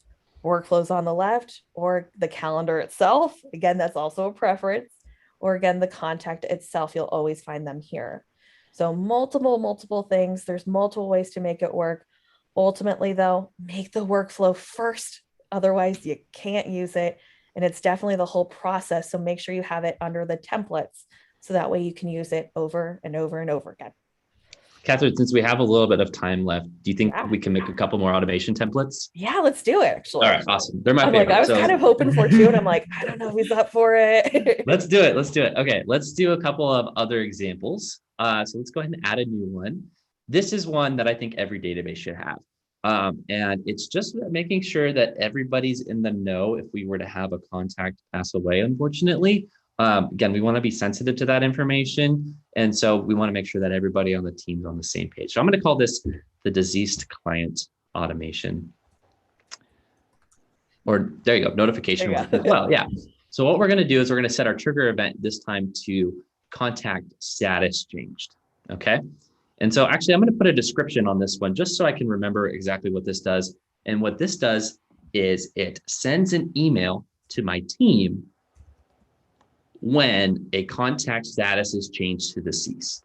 So if I mark a contact off as deceased in Redtail, then I want to make sure that everybody gets an email so that way they're in the know of this is happening. So again, so the if part is if the contact status is changed, we're going to do this action. It's going to be email team. We'll go ahead and choose our team. Let's go ahead and just choose the client service team here. Okay. And so of course we're going to want to put in those conditions, right? Because we don't want people getting a notification every single time the status is changed. They'll probably get pretty annoyed with us. So let's just do it for the particular instance where we have a contact status changed to deceased. Now, this is also based on the fact that we have that status. If you do not have a status of deceased in your database, in your managed database list, then obviously this is something I'd recommend adding if this is something that sounds really useful for your office. But we'll add that in here. So let's kind of go through this as a sentence. That's how I always work it. If this contact is no longer with us, we change that status to deceased. I want to let my team be aware of that when we change that status. So from there, I think we're good. We can create that automation. And again, all that does is it actually sets that notification. Now, I think we actually have this one as well. So I'm gonna make this one inactive just so we can show it. We don't have like 800 emails going out. But if I come back, I'm sorry to kill Heidi already, but if I come back to Heidi and I actually change her, whoops, this was a short-lived contact, change this to deceased. I'm going to go ahead. I'm actually going to leave that category as warm. Sometimes we'll get that question of when someone leaves us willingly or unwillingly, what should we do? I actually just recommend leaving the category as is and just changing the status. If there's a date of birth, I'd fill in that date of death here and it'll actually uncheck that. Update my contact details. And with that, it can do one of two things. Again, if I have maybe a client death workflow, I could have that automation trigger that client death. Or in our instance, we just let all of our team members know that Heidi's no longer with us. All right. Well, I think that probably takes care of it. Do you want to do one more? Let's just kind of go through really quick as far as just a reminder to say, hey, always go through your list. You can always delete, edit, make them inactive. But again, really focus in on the trigger event. And then that sometimes will also help it make it if it's possible. So again, make sure you have those workflows. You can have really as many as you want. Anyone can create the templates. But I do recommend really one person or two people really being the kind of team template builder. Because if you have too many, that's when you start to get duplicates like we do. Yeah. So I'd really hone in and make sure that your workflows are all set up nicely and your automations work. And then that way your processes are really just as simple as clicking 1, 2, 3 and you're done. Yeah. Too many cooks in the kitchen can sometimes make for not so good recipes. Exactly. So, it's chaos. Yeah. And honestly, I've had people actually talk themselves into promotions by just taking on the responsibility. Hey, I'm the database director. I'm the one that runs the show here in Redtail CRM.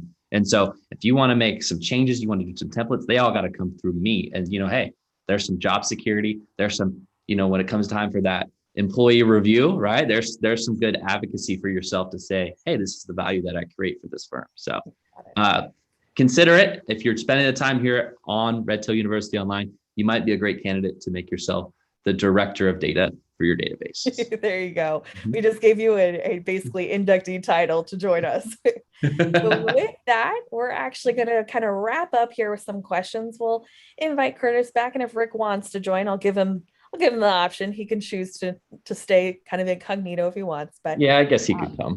If you have questions, phantom of the RTU Online over here. So I did see a couple things here. So question as far, can you have it trigger when the date of death is added instead of when the status is changed? At this point in time, no. When it comes to those automations, really the only choices you have at the moment are going to be from this list. So right now there isn't like date of death field or disabling birthday or something like that. It's really going to be these choices. So sometimes you might have to manipulate data a little bit for it to work, but definitely status change is going to be the best for that scenario. Right. And then I thought I saw another question kind of slip in the chat. I'm gonna jump in. I did see one that came in anonymous. It's asking, how can we make sure our preferences don't interfere with the automation settings? And so from the example that they gave, I'm assuming it's based where you can have an automation send an email to a user or a team. The preferences, do those preferences affect those automations? And the answer is no. The preferences are actually very specific for when an activity is updated, is added, or completed. Like those preferences are specific to activities. But the automation set up notifications that don't actually affect anything in your preferences list. And then we had another question, I found it in the chat that said, where do the step comments go? So the step comments, actually, think of those as dormant. They don't go anywhere. They stay exactly where you find them. So where those step comments, to only view those, I'm gonna go into one of these. I'm just gonna add something just to show. Called to get the new address. I'm just gonna put that in here really fast. Update that step comment. Unlike step notes, you won't find them up here. You won't find it over here. The only way to really find them is to actually edit view the step comments themselves. Another question came in saying, can there be an automation where we get where we add a birthday, we get a reminder a week before? Now, there's not really an automation for that, but there is, and we're not really going to dive too deep into it here, but there are already reminders set up for birthdays in the contact record. So from the Today page, you can see those birthdays a week before, a few weeks before, from actual clicking reminders up at the top. That's going to be something completely separate than automations. Automations are strictly, I do something in Redtail and I need to have a reaction right now. There are no delayed or time allotments for that, things like that. It's if I change something or add something, something is immediately going to react. Yeah, I see another question in there from Duncan about birthdays and kind of reporting on those. So just want to tease tomorrow, during our client management section that we have slotted for the third session for tomorrow, we're going to be talking about client birthdays and how we can, reach out to our clients in those special events to make them feel extra special. So again, if you're looking to improve or adjust your birthday reporting process, be sure to join us tomorrow. Another question came in about with the automation notifications. This is, can automations or workflows send automated emails if you don't have your email hosted through Redtail? Well, you do not need to have your email hosted through Redtail for notifications. The emails that get sent are strictly just letting you know what happened in Redtail. So if you set up an automation that sends an email to somebody or to a team, it is strictly just saying, hey, they changed the status, or hey, they added an activity. It's just doing straightforward, this automation email was sent to you because this information was changed or added, is really what's that about. So unfortunately, it has nothing to do with whether Redtail hosts your email or not, because the notification comes to your email.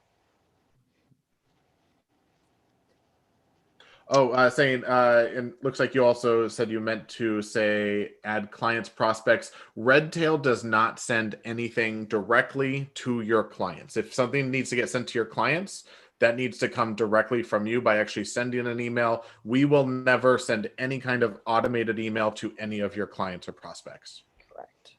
Now, if automated emails is something that you're interested in, then you're probably going to want to look into one of our marketing integration partners, because I know that is coming a more common thing where advisors just kind of want to set it and forget it. Now, Redtail doesn't have the automated parts, but if you check out some of our marketing partners, they will. And the cool part is we can share that birthday information and their email address and such to that platform. And so Catherine's here on the help desk for our marketing tools. Just go to the help desk, type in marketing, and you'll be able to see some of the different options that you can do. And each of them does it a little bit different. So you'll have to kind of explore the options, but there's some really good ones if you're looking to kind of automate more of your email processes. Sorry, I'm getting rid of some of these tabs. I get tab happy. I'm like, ooh, A question that did come in quite a bit earlier was saying they don't see the quarterly contact cleanup on our workflow samples. Now, that specific one that you saw on our slideshow from Cleaning Up Chaos, that one is not one that got built in with the other templates. It was built out just for an example for that scenario of the cleanup itself. Now, keep in mind, that same screenshot is on the slide deck, the PDF that we sent out earlier. I'm sure Rick will actually post it again. You can actually just view the same one that we had on our slideshow in that link itself. So if it's not in the sample templates, it is going to be in your slideshow. Now I am going to actually piggyback off of that. And on the help desk, there's actually more of these like how-to guides and in the contact cleanup. So if you just search cleanup at the top, like I did, I want to say that quarterly or at least kind of a generalized workflow is available. So let me double check because I could have sworn we put it here. Yep, there it is. Oh yeah, okay. So if you actually just do a quick little search cleanup, it's available there too. So we sprinkle those all throughout the help desk just to kind of leave a little tools of knowledge behind us. Yeah, and keep in mind that workflow is a little intense. I'll be honest. I helped design it, and we wanted to make sure we caught everything in there. But I'll go back to what I said earlier in cleanup. Is the juice worth the squeeze, right? So if you don't use seminars, then you probably don't need to put audit seminars in there, right? So just kind of use this template as your starting point and focus in on the specific things that you need to be cleaned in an orderly fashion in order to use your database effectively. And it looks like we had a question, since we're kind of already on the topic of templates and things like that, email templates. So as far as email templates go, we don't really have samples of those, but kind of along the same line of sample templates. So if you're like me who, again, I can get a starting point, but then my mind will drift completely in the wrong direction. They'll go, where was I going with this? Feel free to just do a quick little search of sample templates and you'll get ideas for automation templates, workflow templates. We didn't even talk about notes or activity templates today. We will a little bit tomorrow, but you can always jump ahead and get a couple ideas with all of these templates. So not quite email. Those are going to be specific, but mail merges and the other ones, yes. Now, one thing, even though we don't have examples of email templates, doesn't mean you can't create email templates. Those are going to be things used for broadcast email. A lot of the times what I see people do is, because most of the time you have to get emails approved to a compliance team, things like that, is if you're going to send out a broadcast email, don't do it through the normal broadcast email function. Create it as a template first. And again, that's because it's so specific to your own practice that we don't have email templates in that sense. But if you create it as a template first, then after it gets approved through your compliance, it's ready to go and available for you to use it. So again, these are going to be things that will be very specific if you use our broadcast email tool. And I'm actually going to say one more thing here, only because we recently put it on the help desk. So if you are not aware, I'm going to kind of give this little knowledge. You can use mail merge templates or mail merge fields here, but we actually also just created one for broadcast. Ooh, I could spell first though. Broadcast email fields where you can literally just kind of copy and paste. So this is something we just created not that long ago. And these are all ones you can easily just drag and drop on over, copy and paste. That way you can use it and make it more individualized and less valued customer type of thing. Yeah. All right. Let's see here. Let's see. I think we've cleared out pretty much the questions at this point. Let's see if there's anything that snuck in on the chat really quick. Good questions. I'll answer Tina's here. Tina asked, can we get more merge fields available to use in the email templates other than the few that we use? So of course you can always suggest, fields that you'd like to use as suggestions for future enhancements. Or again, I mentioned it before, a lot of our marketing partners, because this is something that they specifically specialize in, can offer you those kinds of things too. So I'm thinking like FMG Suite, Constant Contact, MailChimp, to name some of the more general ones, or there's advisor specific ones like Snappy Cracking or Real Wealth Marketing. There's tons of different marketing integrations built specifically for advisors and just for generalists that can help you to kind of merge more information into your emails and make them feel extra special. So I would encourage you to check out some of those. I saw a question coming through the chat about tomorrow's presentation.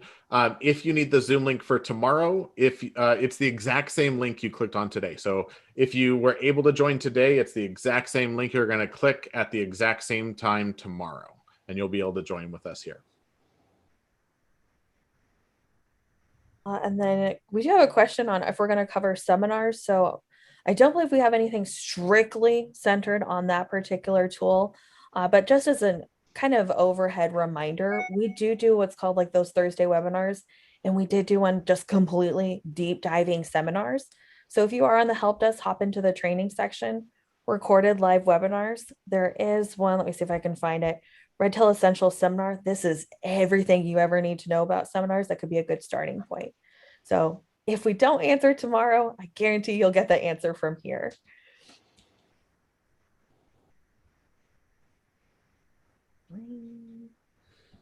Assigning a workflow, difference between user, team, role. Got it. Okay. So with user, think of that as let's kind of say that it's assigned to me as the user. That means I'm always doing that task. There's no if, ands, or buts about it. That task is mine and mine alone. Team, that could be very useful if it's, again, something where it's like, well, Austin could do it, or Curtis could do it, or I could do it. That's where team's going to make more sense. Now, role is actually where it's actually unique to that client. So that way, if let's say kind of Heidi was my client, but Tim Taylor is Curtis's client. He set the advisor for him. I'm the advisor for Heidi. When you use that role, if I assign the workflow to Heidi, my name fills in. If we assign that same workflow to Tim, Curtis's name would fill in.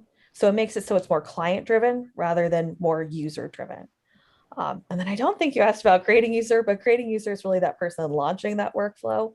It can be, again, very useful if you have multiple prospecting workflows at the same time and you're kind of being the one that runs through the course for that person. That's really where I'd use creating user. If I can provide a best practice too, I would, for larger offices, caution against using just users. The reason being is sometimes we get promoted, we change positions, sometimes we leave the company. And what that tasks us with doing is having to go back and readjust all of those workflows. So Yes. what I like to do is I like to use a combination of the teams and the roles, and sometimes on the occasion use the creating user. And the reason why is because if somebody were to leave my practice, I can just go ahead and update their status on that particular team, even if it's only just a team of one.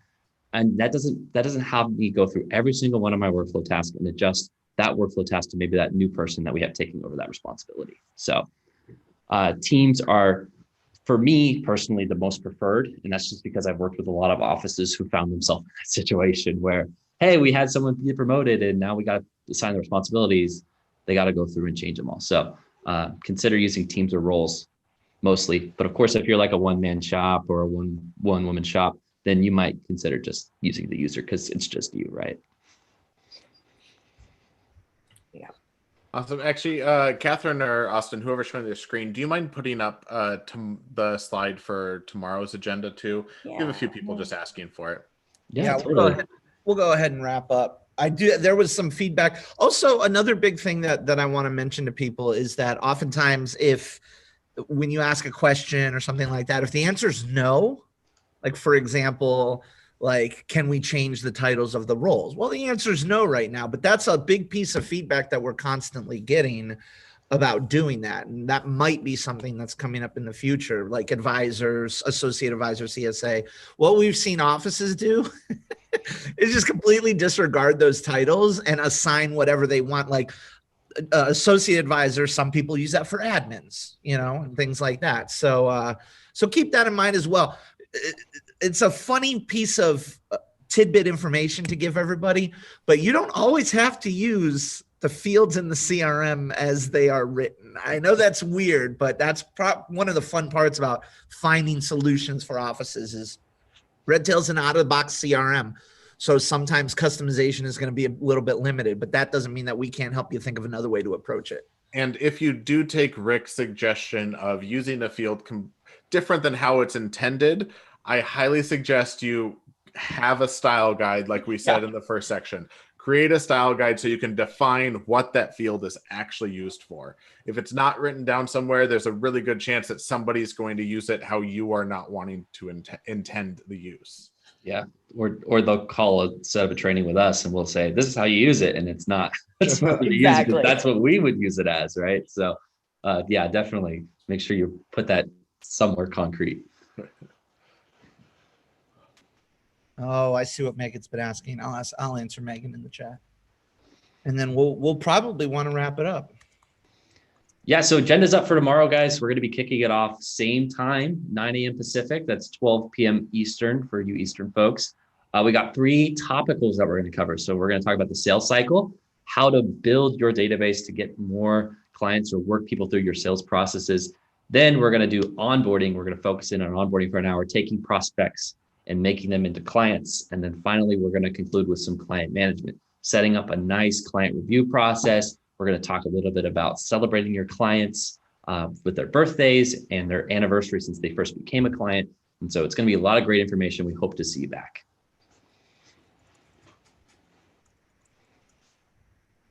I will let Rick finish up here. And I'm going to kind of escape out of this one. If I can find my mouse again, mine's kind of disappeared. Maybe. I can see it moving and it's not. Man, technology is not my friend today, guys. Gotta say that. It's struggle. It's like, ooh, it's hump day. Yeah, we're not gonna work. It happens. If you didn't get your questions answered, obviously we got to put a pin in this for the rest of the day. If you didn't get your questions answered, please reach out to our support team, reach out and ask those. Oftentimes it's very difficult to answer questions in the chat when it's a hyper specific situation or there's intricate details of what you're trying to do. So try to do our best to answer in the chat, but if you didn't get it answered or what have you, reach out to our support team. That's what they're there for. But yeah, I appreciate everybody's hard work today. Good job to the team. Good job to everybody who sat in and dealt with us for a few hours today. It's really, really appreciated by everyone and particularly by me. All right. Well, thank you, everyone. Like I said, mine's being weird, so it doesn't let me kind of hop to the last page. So I don't have that whole thank you for coming back tomorrow. But again, thank you from everyone. Have a wonderful rest of the day. We'll hopefully see you tomorrow.